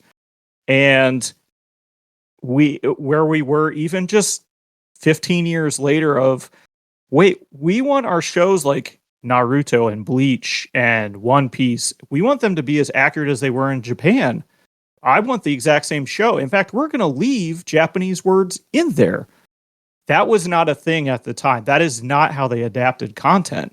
And that is what has plagued the series for so long, because it's so ingrained with so many people, and that is so hard to just turn around. I can't get over it. You said Speed Racer and Gundam in the same breath, and that's just a bizarre combination. But to your point about the transition period, the thing I talk about feels like a lot lately. When Funimation brought things in-house down in Texas, they were on their Peter Bearing to Shuka Levy to Falconer to Menzel, like fourth replacement score by the time they were doing the movies. And this was also the era of like the real band. So you had Disturbed in the movies. That was something that anime companies had been doing for years, but had already long since abandoned. Like you think about the Street Fighter II animated movie. To be fair, going into Ryu kicking a truck driven by Bison, going into corn, that's something. That's something. But like that practice was done, and Funimation was late to the party on that. They were still by that point in the early mid aughts doing we got to hide this from people. It was Funimation alone is just an interesting story of, you know, a little podunk company in the middle of Texas that had like done nothing, and then all of a sudden, hey, do you guys want Dragon Ball? Have at it. I mean, nepotism and cyborgs, the Gen Fukunaga story. Literally, my uncle works at Toei. Shell shock. The one time the uncle story is real. Yeah, so sounds like no good answer. Hopefully in another 10 years, Viz will publish the Kanzenbans with a new translation from Julian, and call us. Someone will... We've put the word out. So. I'm sure. I think it is interesting, just to jump back, of how far things have come. Of, you know, we talk about these things and we live through them, but we've also lived through what it is now. And in a way, I feel like it's worth what we went through to get to where we are. I just wish we could go back and kind of change some of the things to make them more like speed this up, guys. Now. Right. Yeah. So, yeah. So I mean, the fact that we have a simulcast and we can throw together an episode page with full credits, screenshots, synopses, summaries, just all sorts of analysis. I mean, within like 2 or 3 days of an episode airing, whereas even with Super, I mean, it'd take us a full week maybe to get through it. And yet, at the same time, 6 days ago, Crunchyroll released Dragon Ball Z cropped in 16:9. How is this still happening? This is the world we live in every day. Insane. So speaking of, you know, this legacy of how Dragon Ball and Dragon Ball Z have been treated in the West that has brought us to where we are today, you know, Mike, you mentioned when you first got exposed to Dragon Ball, it was through, Funimation syndicated broadcast. But you were very into the Japanese side well before it became this huge phenomenon in the early 2000s in the Western world, at least in the US. And so it would make sense. Like, yeah, of course, Kanzenshuu is big. Dragon Ball is big in the US. Why wouldn't it be? But that fandom of, you know, the Funimation, Toonami, Dragon Ball Z in America is very different from the original Japanese version that your sites have very consistently focused on. So have you observed some, you know, missed opportunities as a result of that discrepancy? And have you ever had any temptation to cater to that larger audience in the West? No, Heath will back me up on this. We do whatever we want to do because we want to do it, and we don't care if anyone else reads it, watches it, whatever. We'll make guides for ourselves because we needed that information to do something else. And cool, if someone else read it, that's great. I mean, yes, the audiences are different, but you know, I'm of two minds about it. Like, they're two different series, the dub and the original Japanese, but they're not. Like the same underlying things happen. Monkey guy hits lizard guy, and hair goes gold. Like all the underlying beats are there, and it's fun to get into the differences and explain to people like, okay, well, I went to the Japanese version. This is why I went to the Japanese version. Here are the things that I like about it. And I would love for you to enjoy the thing that I enjoy. And that's something that I transitioned into, where it's not about, like, I don't even want to talk about the dub. It's not because I don't like it, or rather, it's not because I want to tell you that it's bad and why it's bad. I would rather tell you why I love what I love than tell you why you love is wrong, if that makes sense. And I think that's how you change minds at the same time too. We have enough other stuff, like real life, the things going on in our world, to have actual arguments about, with life and death situations. I don't need to have those conversations about a dialogue change in the dub. So have we missed opportunities because of that? Like, I don't know how to answer that question. Like, what does that mean? Would our audience be 2, 3, 10 times larger than it is if we focused on the dub? I don't know. But we also wouldn't still be doing what we're doing if we didn't focus on the original Japanese version of the franchise, because that's the source. Kind of to my earlier point in story, when I got into Dragon Ball, and it's this show that's on TV that I find that I like. Okay, I don't know what anime is at that point. And yet I learn what I'm watching is not the original show. So I want to seek out the original version of the show because they're not giving it to me.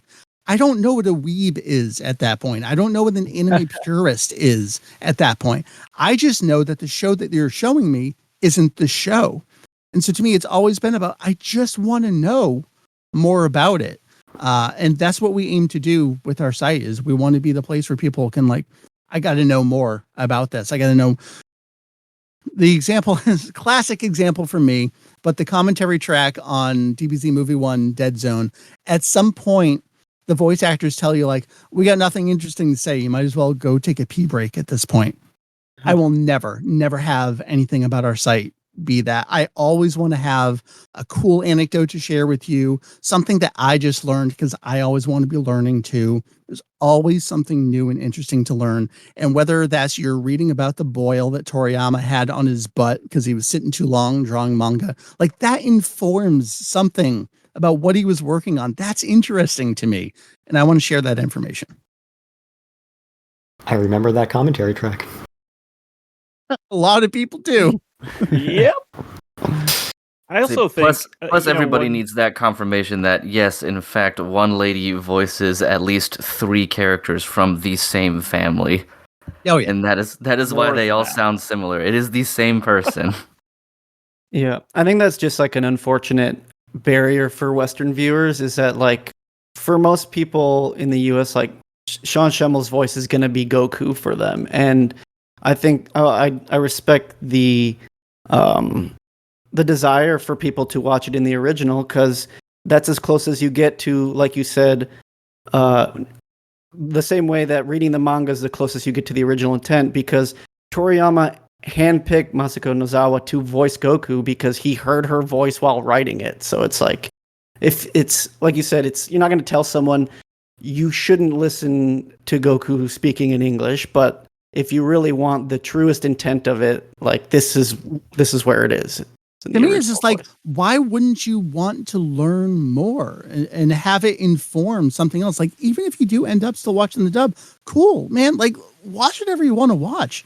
But there's information out there. There's something that can color your viewing of something else. I think one of the best examples we had of that was Super, when we finally got a simulcast of it in pre-English dub.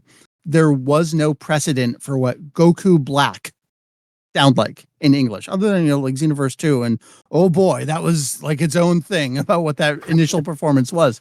But Nozawa, I think, really turned a lot of fans because they didn't go into it thinking like, oh, it's got to sound like this. And even if they went into it thinking it's got to sound like Evil Schemmel, they didn't have that in their head to directly compare it to. And I think that was one of those moments where I saw the newer generation of fans go through what I went through years prior, where it was, I don't know what I don't know. I've never seen this before. There is nothing else to compare this to. This is all there is. Let me just enjoy it and get absorbed into this world. And we've seen that with Daima. Yeah, just last month too. Yeah, I think jumping back to my previous question about like, what you want to see from Dragon Ball now that there's no more Toriyama, I think another piece of that is like, if I were to watch a new Dragon Ball series starring any of the main characters in Japanese, like, she better be screaming out Kamehamehas until at least 100 years old. Yes, but please. if for any reason Nozawa can't be voicing those characters anymore, it's like, yeah, the ship of Theseus, like, what is left that is Dragon Ball as I knew it? Yeah, I mean, you go back to episode 1. We no longer have Joji Yanami. We no longer have Hiro Mitsudu. Nozawa is still the last one there. We don't have Toru Furuya anymore for different reasons. But I mean, I think it says a lot that in Daima, we had this discussion on our podcast, but everybody gets small. We have mini versions of everybody. Nozawa is the only one that stays because she is so the face of the franchise now and has been forever. Because, Toriyama was not a visual person. He was very much behind the scenes. Nozawa is the one that really was there that everybody knows. And especially a lot of people that got involved, as Mike said, simulcast of Super is when a lot of people got exposed to that. Now we have Daima.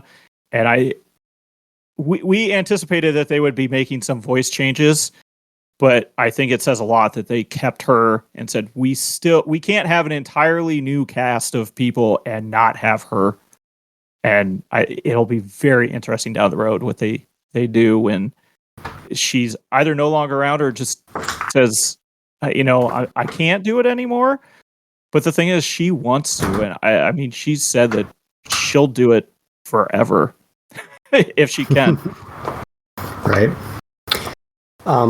Now, I'm not aware of any other fan sites that are dedicated to a single manga or anime franchise that are anywhere near the level of what Kanzenshuu is now, or even what Daizenshuu or Kanzentai were before. Why do you think it is that people haven't really taken the initiative to give that kind of treatment to other major franchises that could warrant it? So I want to give a shout out because there are a couple. There's Empty Movement for Utena. There's Rumik World for Rumiko Takahashi Works. There's the JoJo Wiki, which is one of the only great independent. This is the Transformers Wiki. I think a lot of people point to as well. So maybe that like kind of counts.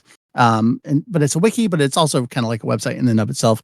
Longtime kind of friend of the site, Dogasu's Backpack, specifically for the Japanese version of Pokemon, I think is a great example. Then if you want to talk about Pokemon, it's games, but Cerebi is kind of like the quintessential example of kind of like a Kanzenshuu equivalent for the video games of that. There are a few, but think about all those things that I just said. So you've got Utena, you've got Rumiko Takahashi, you've got Araki JoJo's, you've got Pokemon. These are all old people too. Icons. Yeah,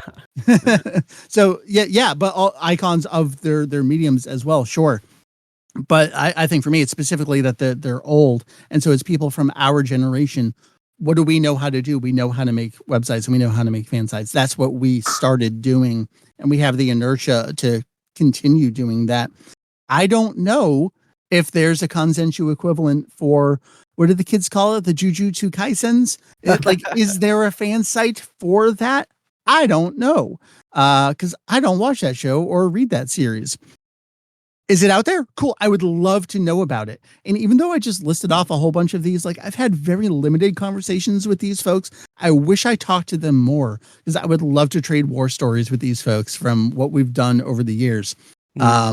So then there's a couple things there. The highest compliment that we can ever receive is, I wish there's a Kanzenshuu for blank. Exactly. Insert series here. I always that say means so much to me. So I answered questions that you didn't ask, I think. So then I'll let Heath answer whatever you did actually ask. You might need to repeat the question. Well, I think number one, we are just more insane than anybody else. That's true. Yeah, you have a visual of my room. Here, Heath will keep talking. I'm going to turn the camera around. You can get a little bit of an insight into. I think my basic answer that I fall back on is it is a generational thing. I think it really is when it comes down to it. At the end of the day, there's many other factors that are involved. Your passion for one thing,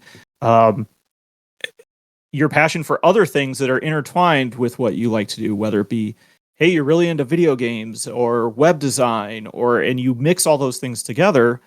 That's kind of what drives a lot of what we do. We're also wired a little different, I think, in ways, but that's just a personal thing. But I know many other people that are wired just like us, and they don't have massive fan sites, but it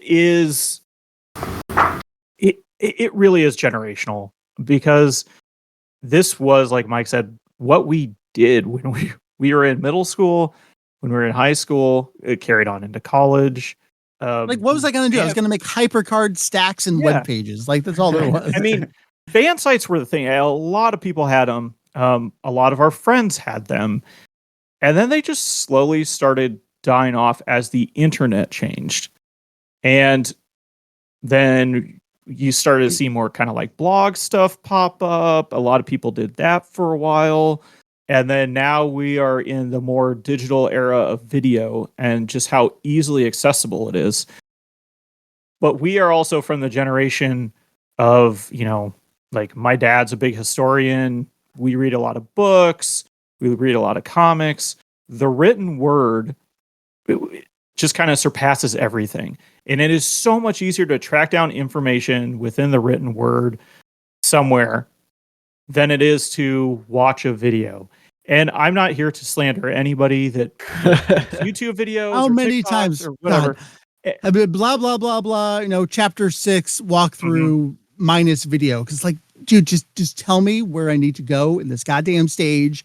I don't need to watch your video for that. I just want to do Control F and see which hallway I need to go down.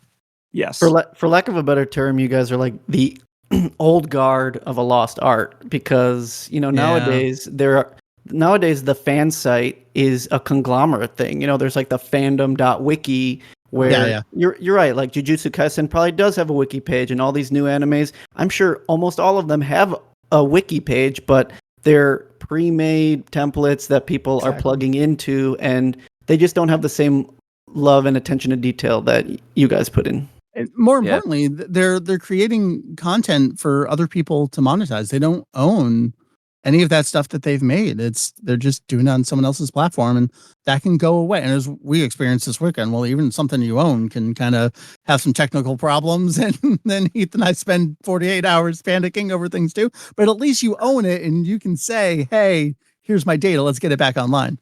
That's a different tangent entirely about the cost, the literal cost of running your own stuff. Yeah, and that feeds into one of our later questions, but just going to any of these other new age fandom sites, and I just want to see some lore on a character, and like a pop-up video is in the corner screaming at me, and I'm like, I have to find the mute button as fast as I can. It is impossible to go to a fandom page and not have a crash Safari on your iPhone. Like, it is inevitable. Thanos is inevitable, and your iPhone crashing is inevitable. And also, why don't Android? I just want to know who the voice actor for this character is. Why don't you list that in the info box? This is like the most obvious thing. Who voices this character? Yeah. I have a lot of thoughts on this subject, in case you don't know, and I would love to see more questions. Yeah, those wikis are the thing, and I was also thinking, like, every anime and manga out there has at least 2 dedicated subreddits as well, which is where all of the speculation goes, and of course the culture wars of who is a true fan and who is not. And once one subreddit becomes too toxic, it forms into another one that's just called like Jujutsu Kaisen 2 or something like that. No, that's about as close as we can get. The thing about the pages that like you guys make and stuff reminds me, and the video game one is a really good one, of the old fashioned like game FAQs written with like ASCII font stuff. Give me the ASCII art. Yep. Yeah, you get the ASCII art, and then it's just we should start incorporating those. Yeah, Goku and Vegeta ASCII arts on every page. Make them hidden. But yeah, that's what it reminded me of, and that's what I also miss about, especially guides for old RPGs that I'm playing, like the old Final Fantasies and stuff, that it's just like, please tell me which one of these boxes I'm supposed to open, and then we can go forward with our lives, and that can be relatively hard to find now. Well, and I think that's one of our philosophies is being that archive of things that you can't find any place else. We have an ongoing joke. It's not even an inside joke anymore. Everybody does it, but Mike and I will be like, "Oh man, we're working on this guide. We need to go look something up," and we'll Google it. And our website is like the only one that has it, and we're just giving ourselves our own result every time. And it becomes like, this has to be out there somewhere. Somebody had to write this down. It has to exist, and we just go in the circular loop. I think a great example of that is during the early syndication broadcast, there's an episode called The Relentless Raccoon, or was it called No Refuge from Raccoon? Because only the original syndication broadcast had one of those titles, and it was changed on the home video releases. And I kept looking at this, and all my tapes were stored away somewhere, and I couldn't find them. So I'm looking, and the only search result I can find for it is me on Usenet 25 years ago, talking about this exact same thing. Eventually I did dig up the tape, and so I was able to capture. I took an off-screen recording, like, here's proof that this title card existed at one point in time. But yeah, all too often I'll search for an answer to something like, oh, I wrote that 20 years ago. Cool. Thanks, Pass Mike. Yeah. Pat self on the But back. I think that it really goes back to our philosophy of documenting and archiving. And that's a lot of what we do. We still do the guides, but I feel like a lot recently, especially probably what Mike since Battle of Gods, we've really transitioned into, we need to historically document some of the stuff because it's just not out there. And to kind of piggyback off of your previous question, I think a big mainstay for us as far as between dub and Japanese versions, we've not only stuck because, it's the original, but it's also the one that is international, that everybody across the globe has experienced. We talk to people in Europe. We have friends that live over there. We can talk about the same version because many other people haven't seen the American dub. We have people. It's fun to look at all the people that visit our website and how many people, like in Japan, in the area, Asian area, Australia, visit us. And it's just kind of weird how much of an international presence we kind of have without intentionally really doing that. Mm-hmm. Yeah, there's a lot of really great segues here. I want to really quickly touch on a lot of really good points that were brought up here. I think that makes total sense that it is this generational thing because, I think in addition to the fandom wiki template, which you have to hit precisely 4 close buttons on a web browser anytime you open up one of those pages. But in addition to all of those for, every series, I guess the fan sites of today are the YouTubers, right? But our generation, we grew up looking at text on the internet and expecting to find everything in text and being able to Control F or Apple F and have that easily accessible archival information that you can Google for. So that's why I guess I have this perception that these things don't exist, because today's audience, that's not the kind of content that they expect, but it's the kind of content I expect. And also what you guys were saying about, kind of some of your initial motivations for making the site. I've become good friends with Justin Savakis in the past few years, who was the original founder of Anime News Network, among many other things. And, he very quickly sold it off to other people who run it. But that was basically his story of like, it was 1998. I was bored in easy college classes. I wanted a web design project. I felt like there weren't enough English language sites that were covering, anime news. So I made it for myself. And, it's become a huge site since then. So, it seems like the best projects. It's almost a staple site of, if that Anime News Network were ever to disappear, how much information for decades would just be lost. Definitely. Yeah, so the best projects are passion projects. Yes. And we're also control freaks, so we really like having our own platform that we can modify to exactly the way we want it. And Mike can say, hey, I wanted it to look like this, and then we just do that. And that's much more difficult to do on any sort of wikia or fandom because you're kind of beholden to whatever the template says you can do. So that is one nice thing is we just have complete control. Right. It's also open to everyone, which is nice. Yeah. So speaking of a Kanzenshuu wiki, if such a thing were to ever come about, we have been teased about that prospect for a long time. I have been excited about it for a long time.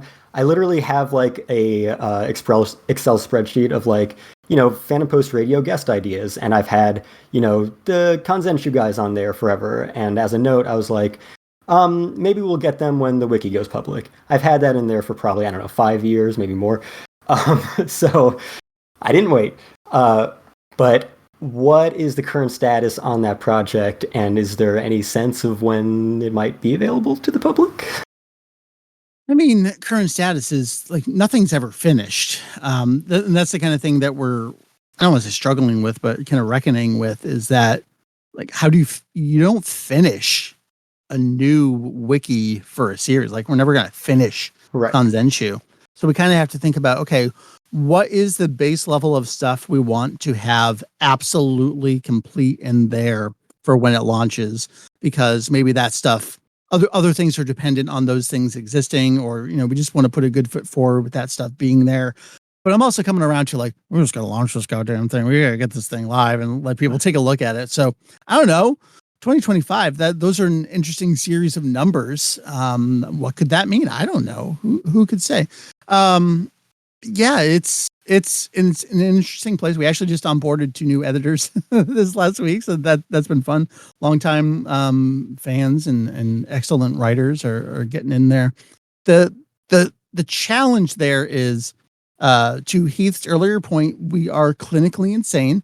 I don't mean to use that in an ableist way. I almost mean that literally. Like, we are control freaks to an extreme degree, and very little of even our own work lives up to our own expectations.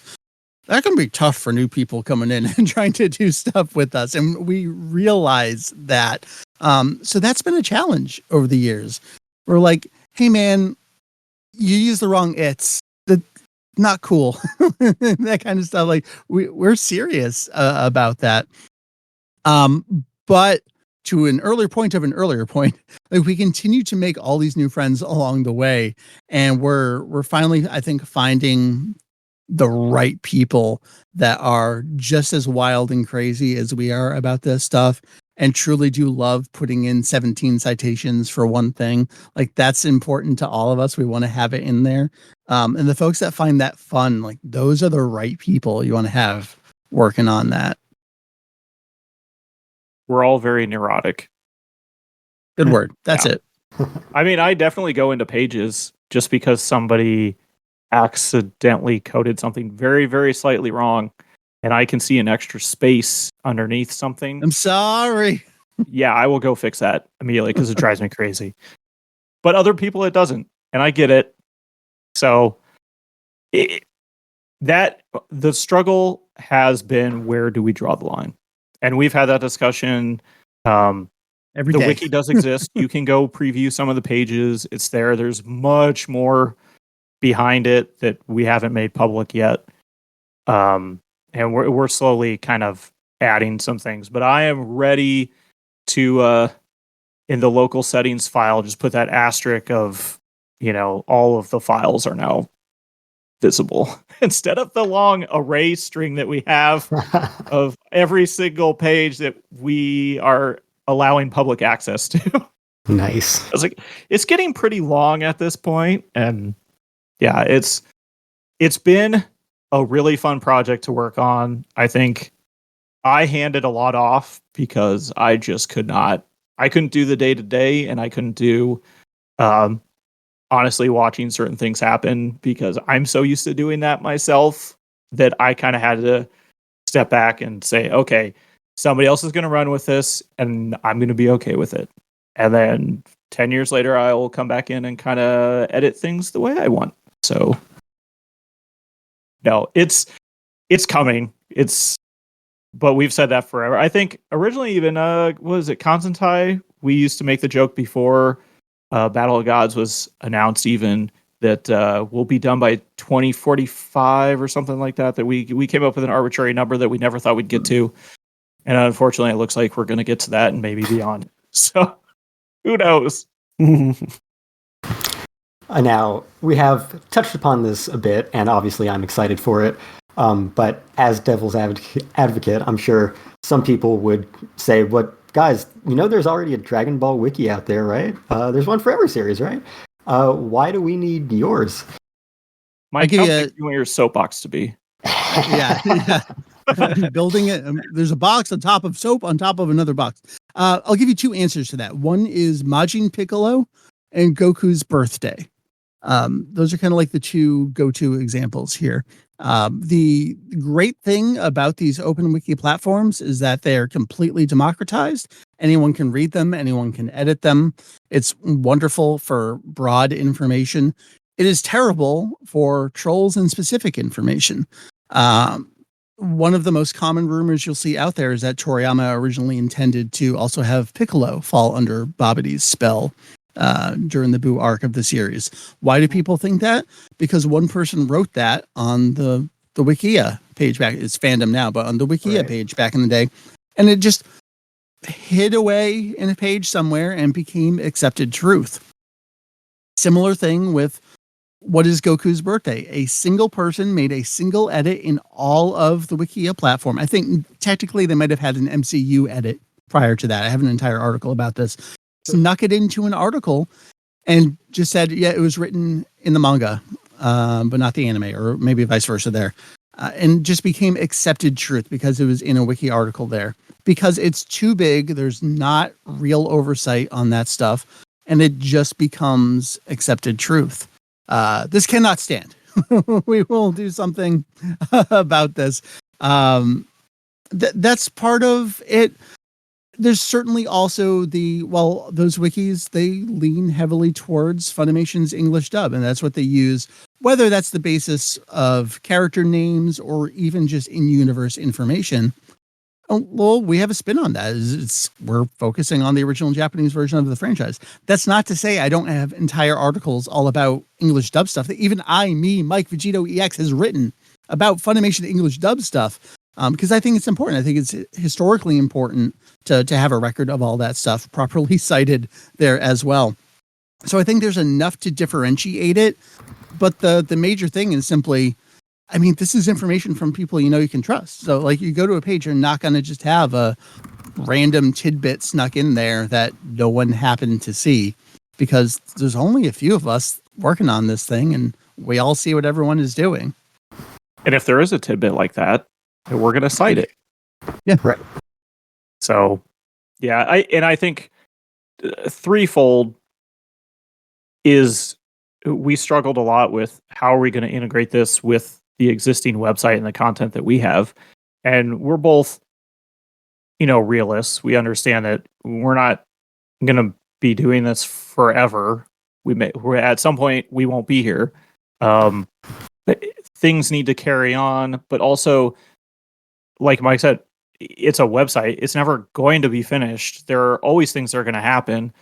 And how can we marry those two things where we now have other people that can also kind of carry that load instead of just, between the two or three of us, we cannot do an entire wiki. We're already doing the website. But it also gives us a really, almost an advantage of having other people look at things from a different point of view or different expertise that we don't necessarily have. And then we can incorporate that into the website as well, or we can use the website to link to the wiki as a reference. And then in there will be all of the references to all the different sources that, and you can go back to the main website and maybe find that translation of an interview. It just is, it's going to be a great way for us to kind of merge those two things together. And that's kind of how we talked ourselves into it. It definitely was what, Mike? It took us a year or two of just talking about it before we finally let's just pull the trigger and do it. Yeah, and then a decade of false starts along the way. But to your point, Heath, about like what is the purpose of the wiki separate from the website? I really see it as a compliment. I like doing things like our rumor guide entries, where these are kind of like this curated tour through information. Like, here's a question that I'm going to answer over this span of paragraphs, taking you through, okay, there's this thing, but did you know about this thing? This actually relates to this. And that's a much better format for something like that than a wiki article with a sentence and a number, a sentence and a number. It's very academic. And I like having articles on the site that are different from that do give you that tour through that information. I think the greatest example is probably the intended endings guide that former cohort Jake Herms was the real spearhead for on the site. I think that's a perfect example of like main website content where it's this expert analysis of things. And yeah, we're going to give you the source. Like, we're going to tell you what book, this interview was from. But it's not going to be sentence number. Makes sense. Yeah, it's definitely a different structure of what we had been used to. So it is much more academic, which I think we both appreciate, but at the same time, we really enjoy what we do with the website and being able to write those articles, more in-depth analysis, things that aren't, you wouldn't pick up an encyclopedia and just start flipping through it and, oh, here's this nice article about this. No, it's going to tell you when it happened, who was involved, the dates, the time, and just step-by-step locations. And that's not a lot of what we always do. There are certain things that just don't fit within that realm of writing style. So, yeah, definitely. I think, go ahead.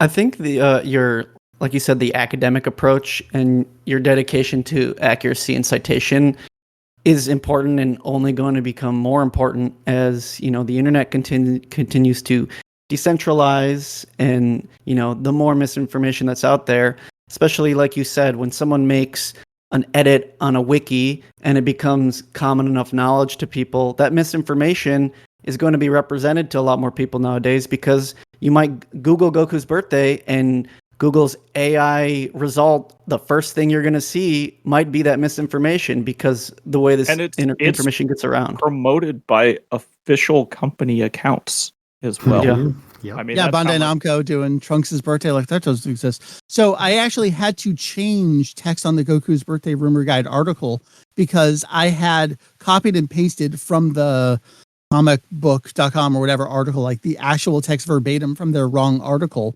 And the Google AI was transcribing that text from our page as if it was real information. So I unfortunately had to do, like, this is bad for screen readers, but I had to put a screenshot of their text without alt text on it, just so Google wouldn't pull the wrong information and say it was right information from our page about how it was wrong information. Such a mess. Yeah, it's a disaster. But I mean, splitting the difference a little bit, even if you go on the Fandom wiki site, sometimes there is a citation. And what does it say? Daizenshuu 2. First off, what's a Daizenshuu? Second, what is the second Daizenshuu? Third, is it an article? Is it an interview? Is there a page number that goes along with it? Like, okay, like you almost did half a step on that citation. But we're the folks who like actually know those books, that own those books, can read those books, can tell you what the page number was. Like, what's the context for what that citation is? I think that's what we bring to the table that other folks, quite frankly, can't do. Now, this is another good segue. What is the biggest misconception about Dragon Ball that you just need to clear up anytime it comes across your path? All right. Kanzenshuu.com/rumor. I figured that'd be your answer. I mean, number one with the bullet is Toriyama wanted to end the series with Frieza. I mean, there's an entire thing about that. That's not true. We have Toriyama literally on the record while writing that portion of the series saying, I don't want to end it. I don't know how much more concrete you can get than that. Even though you think you know that's true and you've read it in other articles, that doesn't make it true. And that goes to that same earlier point about it. Something just gets written and spread around as accepted truth. I don't know where he said that, but he definitely said it somewhere. Where is that somewhere? I think another one that's really, what really grinds my gears, folks, is the other one going around is folks truly not understanding the history of Funimation and thinking that Funimation began in 1999 with season 3 broadcast on Toonami. And in the Rumor Guide article we have about this, I'm like, guys, Terry Clayson wrote the script in episode 53. He also wrote the script in episode 54, which was Funimation in Texas. Like, they even carried over some of the Ocean Studios script writers into that portion of the series. Barry Watson was overseeing the voice recording. Like, all the exact same people that worked on those 2 seasons of syndication broadcast worked on season 3, except the literal voices coming out of their mouths and then the musical score. And Funimation's just done so much Funimation doesn't even really exist anymore in name only. It's Crunchyroll, but it's all still the same company. But they did so much to distance themselves from that. Like, even when you look at the Rock the Dragon set, they would say, like, the Saban dub, like, okay, like, yes, but no at the same time. Like, there's always this, like, disassociation from it being them. Like, it was always Gen Fukunaga. It was always Barry Watson. Like, all the people that made it were the same people that made it. Ron was just dealing with distribution. Right. That was so it. You had Saban, you had Pioneer, you had Funimation, all these folks, but it was all the same people that worked on it. And, it's easy for me to say that because I lived through it. You have people that don't believe it. I'm like, I have news posts from that time on my website talking about how Funimation's bringing it in-house and how they originally had it before. Like, I lived through, I promise you I know what I'm talking about. But that's, one of the challenges that whether that's anime or Dragon Ball, you always just have new folks coming in. And I just hope that we can drag them along for our ride so they can read these articles and learn that stuff and maybe work on some of that misinformation a little bit. So I think Goku's birthday, wanted to end at Frieza, and Funimation incorporation time. Those are probably three big ones right there for me. Heath, what do you fight against every day besides me? Oh, that's the biggest one. I'll the take biggest it misconception is that I'm a nice coworker. Yeah. Yes. I mean, I'll take it in-house a little bit. I think one of the biggest misconceptions about Kanzenshuu specifically is that we are some official guidebook that is floating around out there. It's in the Kanzenshuu. I saw it. Yeah. We get tagged a lot all over as if, I read it in the Kanzenshuu that was, published by Shueisha. We're like, that's not a thing. we are a website, and so we've had to get online a lot and kind of be like, hey, this is us. I wrote that. Yep. And this is a scan from the Kanzenshuu. Okay, what you actually have is a screenshot of a fan translation from Kanzentai, which is the old version of the site that merged into this website. Misconception of what the word scan means. That's another one for me. That drives me crazy. Oh my gosh. I see that all the time, and it's just like, that's a photograph. That's something not a scan. Starts digitally to begin with. You can't scan it. It's not a physical object. Yeah. I'm neurotic like that. So it's just kind of one of those technicalities that it's one of those terms that just stuck around from when we did actually scan things to now everyone's just like, well, I got a scan of it. And it's like, well, you got a digital copy of it. It's a totally different thing. Anyway, misconceptions about the series itself is something I don't really... the thing you just mentioned. Yes, they had a little more of an excuse when one of those sites was called Daizenshuu, and no, are called Daizenshuu. I take full responsibility for this confusion. However, I mean, we totally understand where the confusion comes from. That is, we just find it hilarious because it's kind of like, hey, they went out and bought this book. And it's like, I don't know how you just bought a whole website. Where do I purchase the Kanzenshuu? Please direct me. Dude, if we could, I tell you. I don't know. I think my one misconception that I run into a lot, not as much now as what we used to, was the concept that it is what is Dragon Ball and Dragon Ball Z is one continuous series. That you find so many people of like, well, I've only ever read Dragon Ball Z. It's like, well, I hate to tell you, but originally there was no such thing as Dragon Ball Z is an exclusive anime only name. The manga as it was coming out was just continuous chapter 1 through 519 Dragon Ball. Dragon Ball Z is something that was developed where they went to Toriyama and they say, hey, we have a good break here. What do you want to call it? And Toriyama said, well, Z is the last letter of the alphabet. Let's just go with that. Because he's like, once I'm done with this, we're not going anywhere else. And so there's this misconception from people that only watch the anime, and some of them will fight you on it. And it's very intriguing because it's just kind of like, these are facts, but of course, so that's my high horse. Going back to how much the way that these properties have been handled in the West informing these misconceptions, of course Viz has primarily released them as Dragon Ball and Dragon Ball Z, the manga series. Only in like their most recent re-releases have they gone back and called it all Dragon Ball. And that's really in large part because the anime series did come out in North America prior to any of the manga. Exactly. And If we were at a point where Naruto did not come to the US until Naruto Shippuden, then it could have been the same kind of situation, right? Yes. Yep. Yeah, I think Cain, I kind of gave you that whole backstory when you stayed at my house a couple weeks ago, actually, right? Pretty much, yeah. You gave me the full lowdown. Yeah. Go ahead.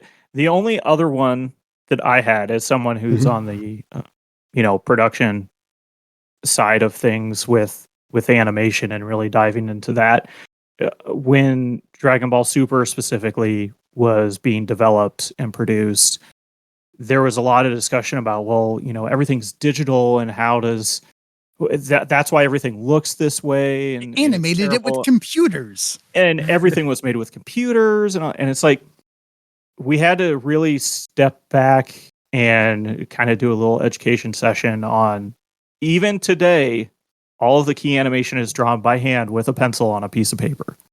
And it was like, no, it's not. It's like, it is. And there's pictures of it. That's just how it's done. Then it is scanned into a computer. And then from there, it's digitized. But everything is still completely done by hand because there are a lot of people that, especially with a few animators, that their style had changed over the years, and a lot of people contributed that to. They were drawing things digitally on a pad, and it's like that's just not really true. And even today, there are animators out there that completely do everything digital, and there are still animators that do things by hand on a piece of paper and it's scanned in. The end result is that it's all digital, but the original image and everything is hand drawn. Yeah, that's actually, I hadn't thought about that, but that's one of my biggest misconceptions for anime in general that I often have to educate people on. Because they assume that digital means that there was no hand drawing on a piece of paper involved. I'm like, no, okay. The backgrounds, hand painted, scanned in.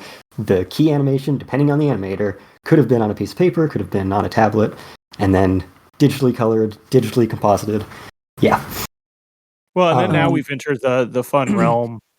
This happened toward the end of Dragon Ball Super and is currently happening in Dragon Ball Daima, where a lot of how do I say this? A lot of the lines are being drawn are being amplified or toned down or enhanced through digital forms, right, so they look more hand drawn. Yep. And it's very intriguing how we've kind of turned that clock back and kind of gone back in that direction. And even from a production standpoint of we went through this weird phase of making everything look modern and clean and tight, and now you have so many things of I want it to look older. I want to insert that grain. Mhm. I want it to And look now you have like a I grain shot filter this on the with tournament camera. power. Yeah. Yes.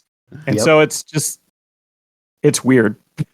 Yeah, that I'm not going to make this tangent very long, but just to talk about like even American animation, which the big difference in major American animation studios versus Japanese is that American animation studios were going all 3D CG for everything since Pixar was so successful, and then like Spider-Verse primarily came along and was like, hey guys, you can make it with computers and models and rigging and still have it look like a cartoon or a comic or a painting or a hand drawing.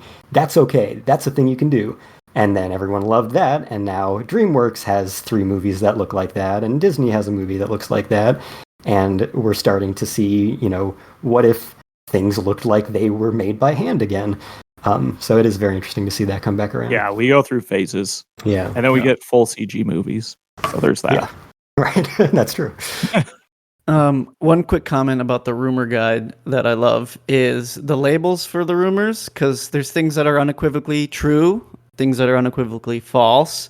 And then you have some labels where it's like, maybe, sorta, not really. It's technically. I love that.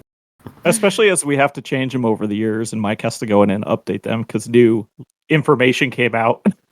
Yeah. You love one that. of the original ones I had was that future Trunks can turn Super Saiyan 2, and that was not true for the longest time. All of a sudden, Super came around, and oh well, now he does have that transformation. I got to change that rumor guide article. It wasn't something I ever anticipated changing.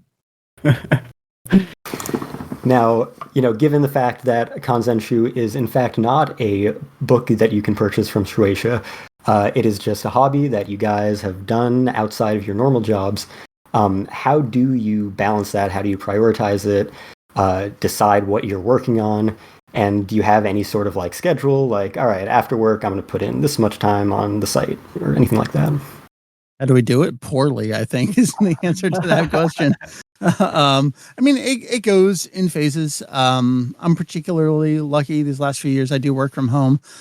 So my schedule, prior to this, I had the last job I worked at for about 9 years. I had an hour commute each way by car. That was my podcast time, so that was something. But I've made up for that now with walking and sleeping, and that's a wonderful thing. So, but it does allow me to adjust my schedule as need be.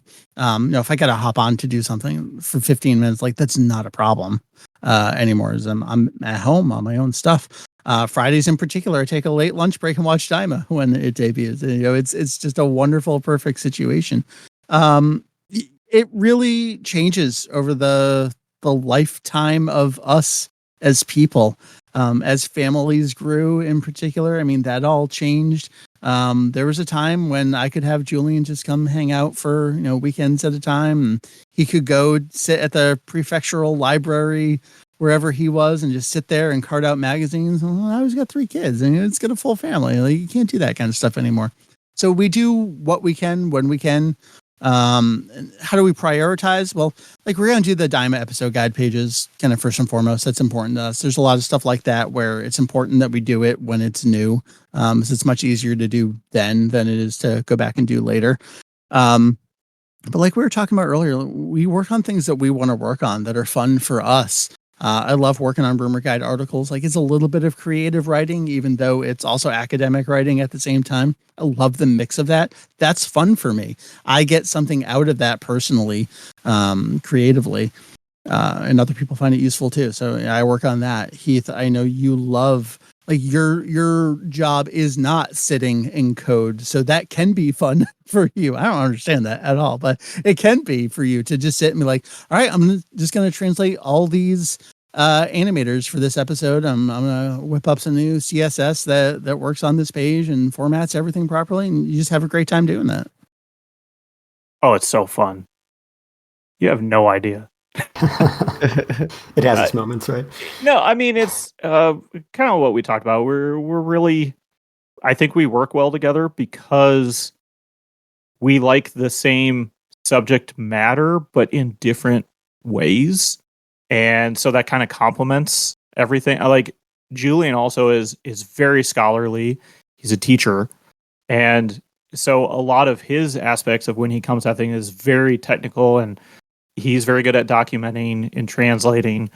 And then we've just kind of combined that all, and the day to day varies. It does depend on what's going on. I mean, I feel not like rejuvenated, but I feel like more that I need to commit myself to doing some of the diamond stuff while it's live, and then jump around between other things. And that's the really fun part that I enjoy is for like a month I'll be like, man, I'm really into going back and updating a movie page that we don't have a page for, and I'll just work on that. And then when that's done, I'll be like, hey, while I was doing that, I cited this page in the manga that we have, and I noticed something that I think we could do better. And then I'll go back and work on that for a while. And then there's all these little rabbit holes that lead me all these different directions. And then at the end of the day, you're just like, what have I accomplished? And then you look back, it's either nothing or you've actually done something of substance. And it's just kind of enjoyable because we're not really pigeonholed into doing one thing. And we kind of do whatever interests us at that time. And even we've had moments of other fans coming to us and saying, hey, I was looking for that. Do you guys have that? And I'll be like, well, we do. But now that you brought it up and we're looking at it, I think we could do better, or we could do more, or more information's come out, or that page is a little old. We haven't updated that in 5 years. Let us go deep dive into this again. Or we do something on the wiki, and then that drives us to do something on the site. And it's just kind of this cyclical thing that that's how we keep it going. I don't just go, well, I'm going to work on every single episode page, and then I'm done, Mike. I'm out. Right. Kind of, we feed each other different bits of information, and along the way, I get to do some fun coding.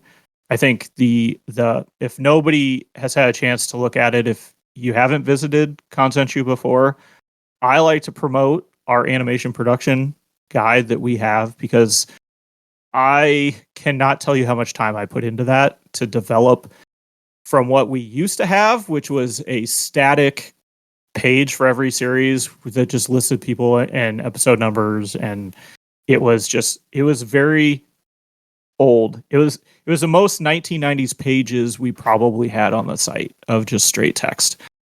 And it's so much more than that now. I cannot even begin to tell you what the coding is like behind the scenes to pull everything in. And that really was something that I challenged myself to do. It was something I had never done. A lot of that coding is JavaScript and jQuery and CSS, and marrying a lot of that stuff together and using some database information that runs in the background. And it was a lot of fun and also terrifying at the same time. So For sure. To kind of answer your question, I think that's really how we keep it going as far as creating content. But like we've discussed before, even all the friends that we've made along the way, of our interactions with them, talking to them daily, or even when, hey, I get tied up with work and family stuff and I'm gone for like a month and don't exist. And then I can just come back and everyone's just like, yeah, he's back. And Mike's like, oh, great.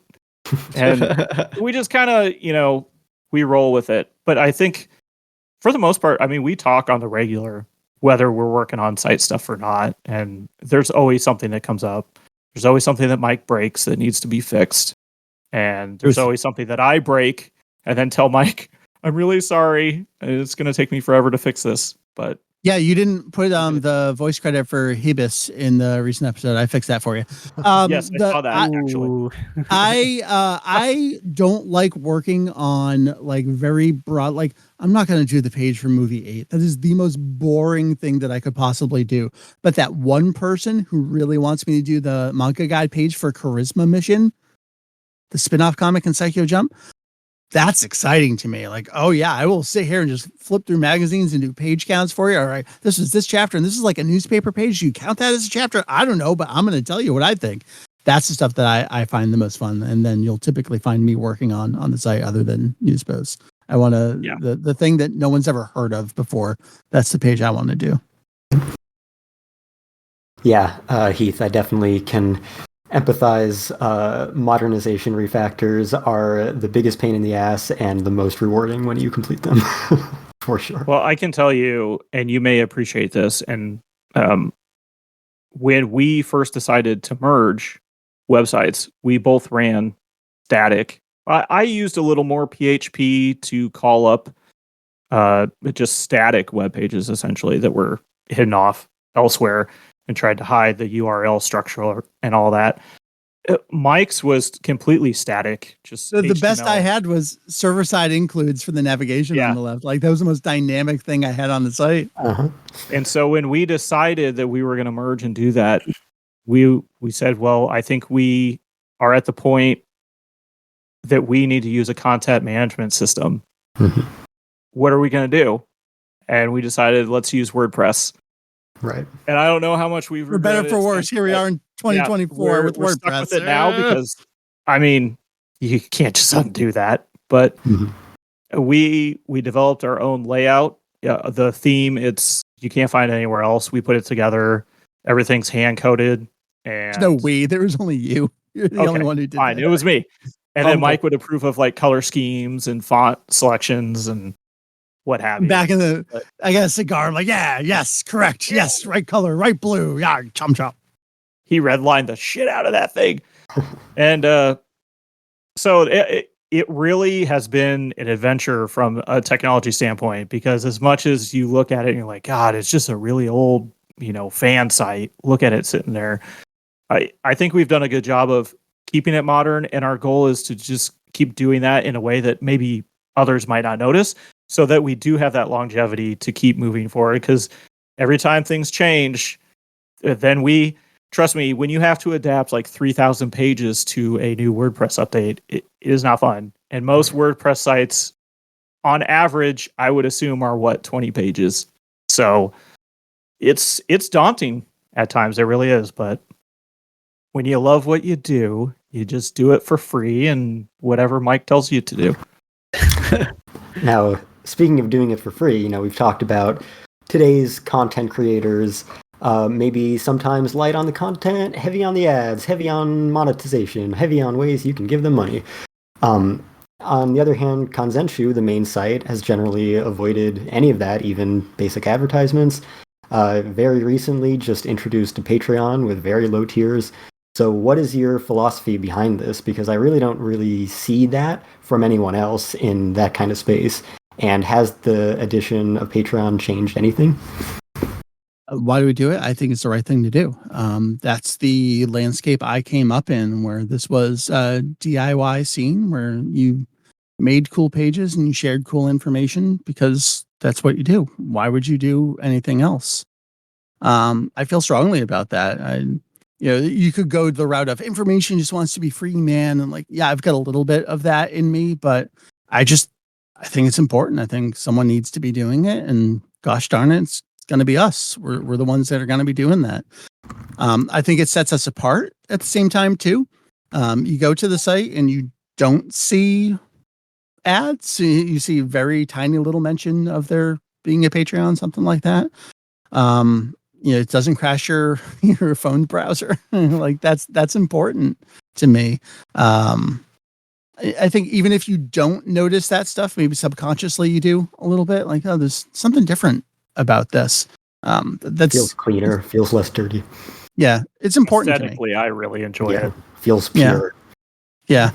And about the Patreon. So initially we started with ads on the forum exclusively for non-logged in users. And I really battled with that for a long time. And there's a thread somewhere where I asked the community, hey, would y'all be okay with that? And I had people that were like, yeah, I'm going to log out and only read it logged out. So you get the ad view. I'm like, please don't do that. That's terrible. But I really struggled with that because the server bills have piled up over the years. And this is another conversation you can get into. Once you do get a point as a content creator, you're beyond I'm just making videos. There's more to the business at that point.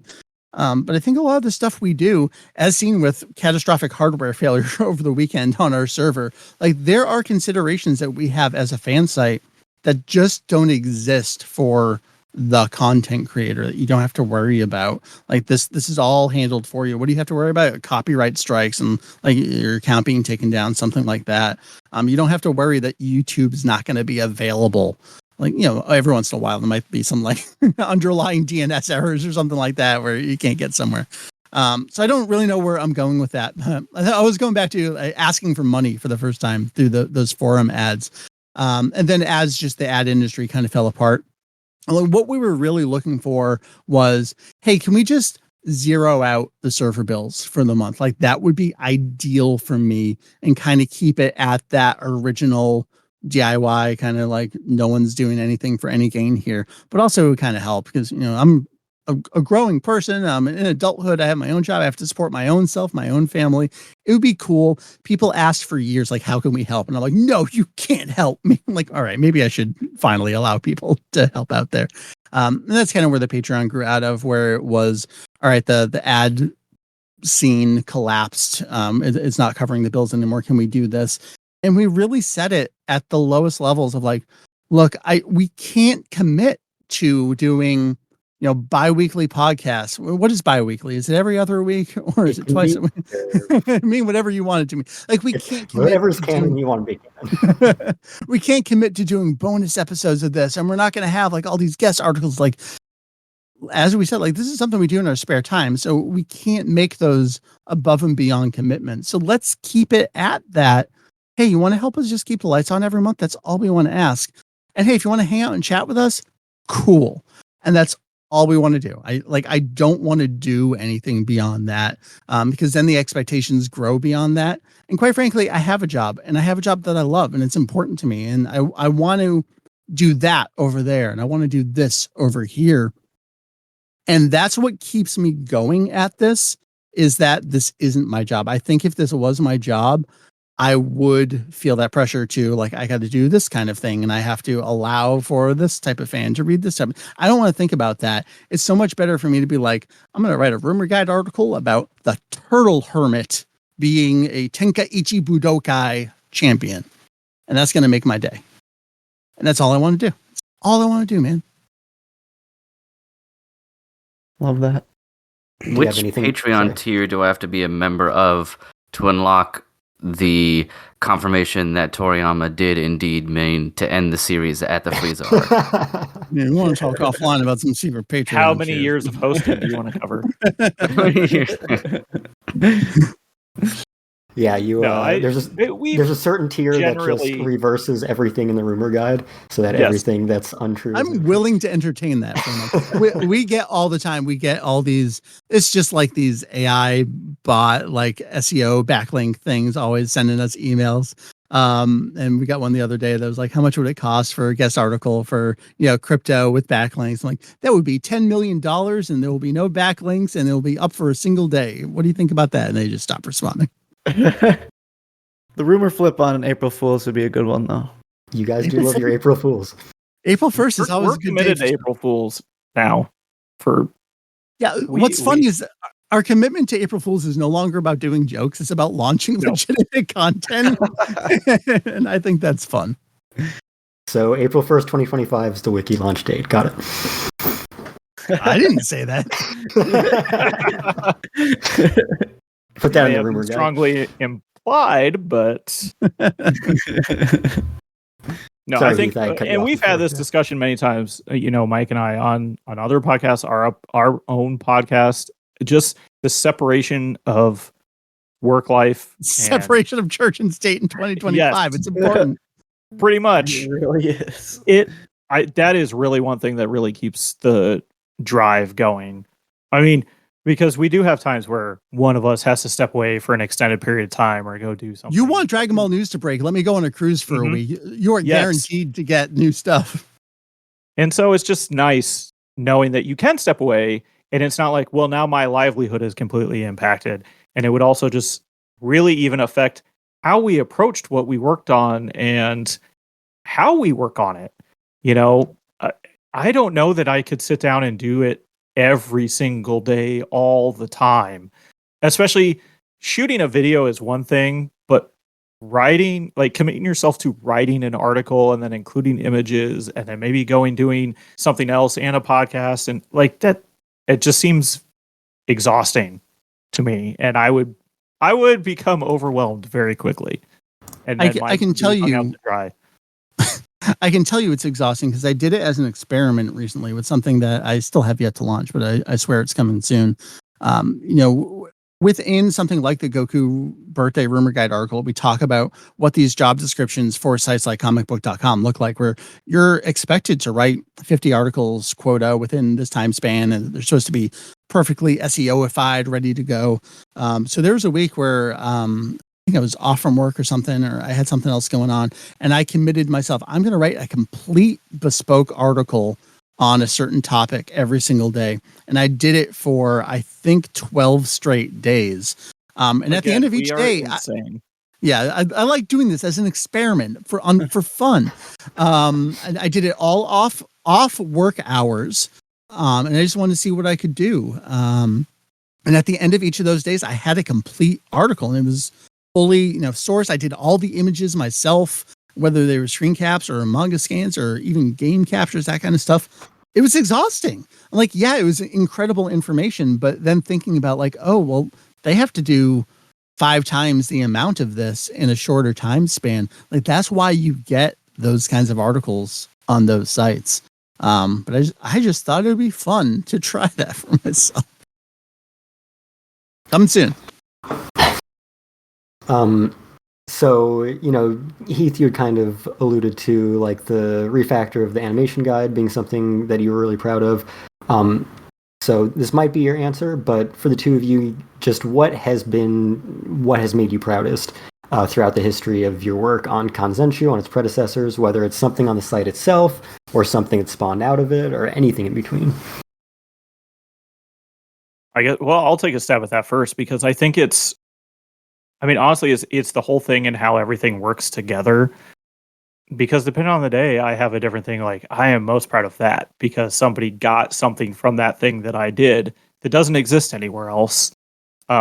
When I started doing Kanzenshuu, we tried to structure everything around episodes and chapters and then spread out from there. And I think we've done a really good job of incorporating that into Kanzenshuu, but also having other things that are now incorporated into it that we had never really imagined doing before. I love how the animation production guide kind of merges with the episode guide where you can go back and forth, but then also it's linked to the chapters. And you can just take yourself through a web of things to get to the information that you're looking for, or a lot of stuff that you weren't even intending on finding. You just stumbled across it while looking for something else. I think one of the things outside of animation type stuff that I'm most proud of is really our translation archive. And then in turn, Mike's baby, his press archive. A lot of that stuff, it just does not exist anywhere. And we have just the best people that we trust that have studied for years and taken tests and accreditations to be able to not translate, weird Dragon Ball interviews, but that's what they do, and they do it with us. And it's really fun because we all kind of learn together on that, because there's some of that stuff that we knew existed or there was a hint on it on like Japanese Wikipedia. And then we go and we buy it and we find it, and then we get to read it for the first time. And then we get to share it with everybody else that gets to read it for the first time. Even if it's just about Toriyama's wedding and nobody really cares and doesn't impact the series at all. It's just really good information to have there that didn't exist before. And I think between that, the other thing that I really enjoy doing is working with Julian on the manga guide, because his insights on some of that stuff is the little minute things that are only absolutely encyclopedic, only in his brain. Yes. Like Japanese readers may pick up on it, but in English it makes, it flies over our head. And Julian will catch all of that and put it in there. And that just astounds me. He is so good at that. And I think that would be my answer to is just Julian, just as an entity. I'm most proud of. Yes. We've often talked about the Battle of Gods era where he bought every single magazine. Like the reason we know that the original script was going to be Super Saiyan God was bulky with a cape fighting a lizard god of destruction. Julian's the only one who translated all that stuff because he was keeping up with it and bought every magazine and personally translated all that stuff. That's incredible. But I'm also very proud of a lot of like little stuff we have on the site. Things like every weekly comment that Toriyama made, we had on the site. All of the ratings for all of the episodes we had on the site before Shueisha put out the 30th anniversary Super History book. That's incredible. Some of that stuff existed, yes, on Japanese sites. Japanese superfan Peking Duck had a scrolling list of all of Toriyama's weekly comments in Japanese, but they weren't translated anywhere in English. The fact that we had and continue to have that stuff, I'm really proud of that. Like this is the kind of stuff that I think is the most interesting. Like, yeah, I'm willing to have that conversation about what does Super Saiyan 100 look like. That's fun. I'm not above saying that's a fun conversation, but also let's talk about the boils from the comments. Like that is also really, really fun to me. And I'm really proud of the work that he did. And then we were all able to collaborate on together. Now, the last kind of question in this main category is we talked about the fact that the train's never going to stop. There's going to be Dragon Ball content forever. It's going to outlive all of us. But if at any point, for some reason, there wasn't, do you think you'd still be able to find things to work on Kanzenshuu? Or do you think one day you would just be done? No, we're never going to be done. I'm looking, there's the Toriyama interview in the Daimao Fukatsu book that we haven't done yet. I've got this comic box magazine, I think, over here that we haven't translated yet. Like, we have all these magazines from the 80s and 90s that we just haven't gotten around to. Like, we were bummed when Super started because we thought we were going to be able to catch up on this kind of stuff. And then it just hasn't finished. So every time there's a new series or a new manga thing, we're like, oh man, what if we had a chance to go back? Like, we haven't finished the revamping the movie guide to have pages for, like, people want to know, like, who did all the animation in movie 12. Like, sorry, we haven't gotten around to doing that page yet because we're doing all this other stuff here. The credits. Yeah, we'll never be done. Oh, that's true. The credits are available. There's so much stuff out there that even pages that we had idea. Like, I started going back through Dragon Ball episodes and inserting all the music and a bunch of extra notes, and we have notes galore that have not made it onto pages yet. So there are so many things that we could deep dive back into from 1985 that we haven't even touched yet, and here we are trying to document things that are currently happening, and sometimes we can't even keep up with that. So I have no fear that there will always be something to do. Even if it's not the current new hot thing, right. There's always something. Yeah. I think it speaks to your guys' that it's a passion project, and even if there's no more Dragon Ball content, as long as you guys remain passionate about it, there will be something to do. Yeah. So we end every episode with recommendations of, just things we think people should buy or check out or anything like that. So I figured this episode we'd keep it Dragon Ball focused. I guess we kind of established there's not even a great thing to recommend to consume the series proper. So if you have a specific manga and or anime release that people could go to, I guess start with that. And then beyond that, anything else that you would recommend. I have to recommend. I mentioned this towards the end of I did an Akira Toriyama retrospective panel at Otakon this year, and I threw this in there. This is a fact. People don't know that Viz released Akira Toriyama's manga theater.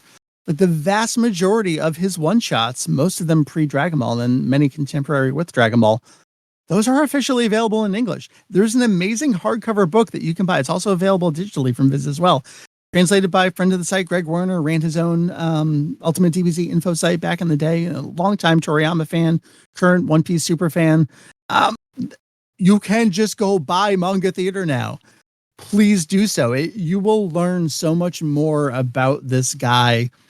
You'll learn more about him reading manga theater than you will reading Dragon Ball, quite frankly. I think you owe it to yourself as a Dragon Ball fan to see where he came from and how he crafted stories.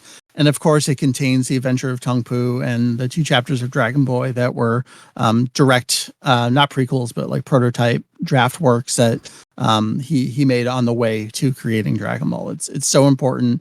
It's so wonderful that that's available in English now. So manga theater, check it out. That hardcover is beautiful too. Yeah. Who else has recommendations? I would recommend Sandland. Personally, Sandland, yeah. The animation is beautiful. And Are you talking about the series? Yes, the fact that it even got made, I think, is a testament to Toriyama. Yes, there you go, Mike. Show it off. The movie Blu-ray, but yeah. I think it's still on Netflix, correct? On Hulu over here. Yeah, Hulu. Yes, Hulu. that's what it is. And if you're outside of the U.S. specifically, probably Disney Plus. Yeah, you can read it on the Viz app as well. If you want a really good dive into a quality Toriyama story. Yeah, if you're enjoying the talk about changes. demons and demons versus angels, that kind of stuff, like there it was, 25 years ago.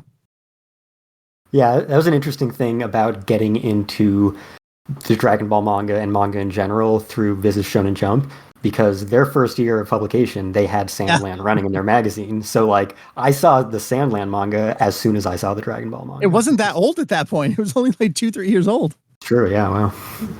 I want to play the Sandman video game just to see Toriyama's, like, mechanical tank designs fully realized in 3D. I love that. I'm just going to play this game where everything you mentioned I just have like available within This is the Japanese strategy guide for the video game.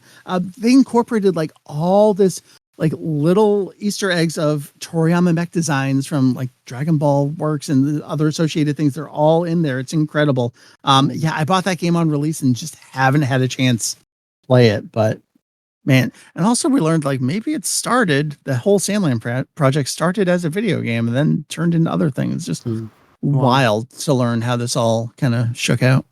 Yeah. Nice. I know, I mentioned that one of my first big dives into Dragon Ball was through the video games.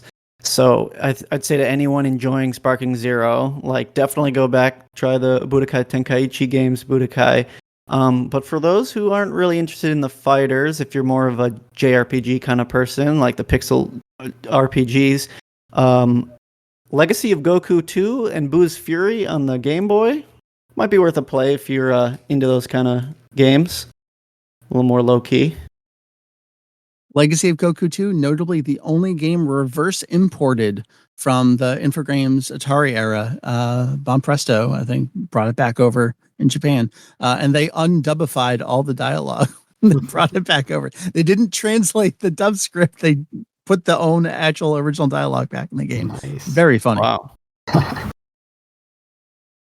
think it retained some of the Faulkner soundtrack too.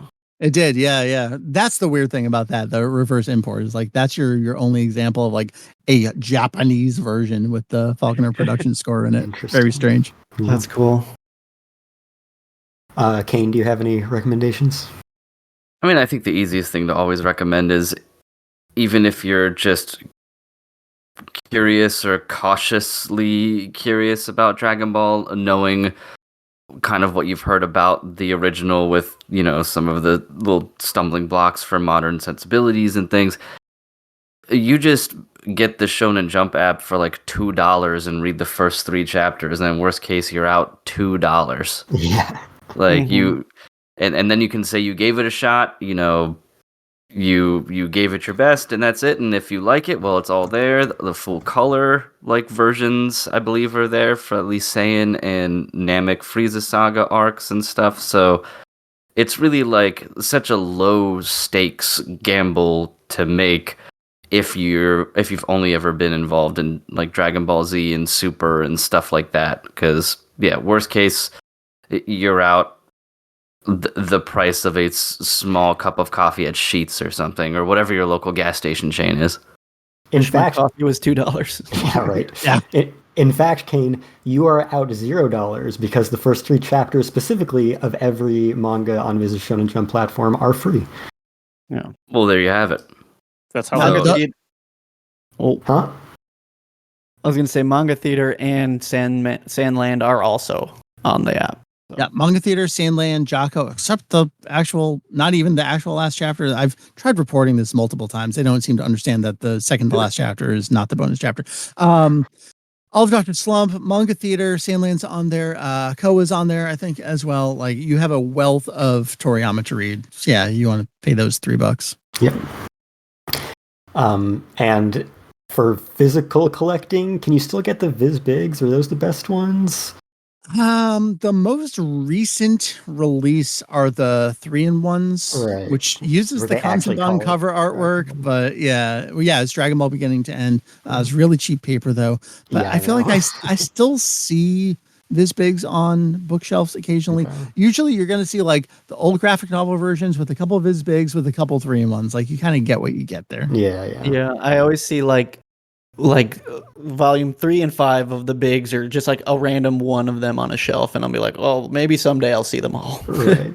Wow. And then every once in a while, you see like one of the larger pre-Shonen Jump graphic novel size ones that they did back in like 2000, before the launch of the Shonen Jump print magazine. Oh, like the floppies, like the American floppies. Not even the floppies, no, but between the floppies and then when they started doing the smaller ones, the red size where everything was tankobon size, Oh, they were like slightly slightly bigger. larger graphic novel ones. Like you'll still see one of those on the shelf. You're like, what the hell is Oh. this one? That'd be wild.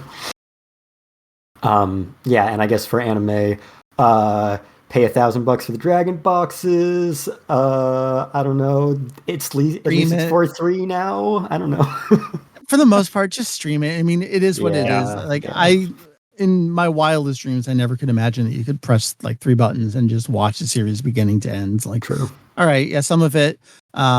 If you do watch in Japanese Z proper, for the most part, it is Dragon Box Masters, and then there's still a bunch of Okay. problems. Like I think in the Boo arc, like they stretch some episodes and squish some other episodes, even though it's supposed to be 4. But it's a disaster. It's Z, so it's a disaster. It just kind of is what it is. Of course, But it's cursed. It's like Star Wars. Okay, awesome. I've taken you guys to almost the 3-hour mark. So sorry. We will round off, let everyone know where they can find us. You can find us, Fandom Post Radio, anywhere you find podcasts. Please subscribe, rate, and review. We're on Apple Podcasts, YouTube Music, Spotify, SoundCloud, iHeartRadio, Alexa, Amazon Music, fandompost.com, all associated podcatchers. You'll find us. You can find us on social media, whatever is left of Twitter, and I don't know, whatever is left of Facebook. At Fandom Post Radio, or you can just email us at fandompostradio@gmail.com. I am technically also on Twitter at FullMetalKyoma, but I don't really post anything. So, yeah. Brandon, where can they find you? You can find me at Hellshake Brando on all socials. And as I learned at the beginning of the episode, I just stepped out of the room of spirit and time where I just came from. So nothing in the pipeline right now, but this episode was a reason for me to come back. We're making those live edits. We're making those reverse dub importation. Yeah. Cain, I assume you are still exclusive to us. Yep, that's right. Excellent. All right, Mike, Keith, where can people find you and your work, and what recent or upcoming work should they be looking out for? www.kanzenshuu.com. That is Kanzenshuu. That is the central resource for everything. That's the main site. You want to join the forum from there? Do it from there. You want to listen to the podcast? Do it from there. All the socials are linked off there. We are Kanzenshuu on all the things that matter and some that don't anymore. Find me around as Vegetto EX. That is Vegetto spelled correctly, Vegetto EX. I am that on all the things as well. Heath, who are you? Well, you can find me wherever you find Mike, usually. Except I am Hujio. Hujio. Other than that, yeah, everything you can find straight off of our website. That'll lead you where you need to go.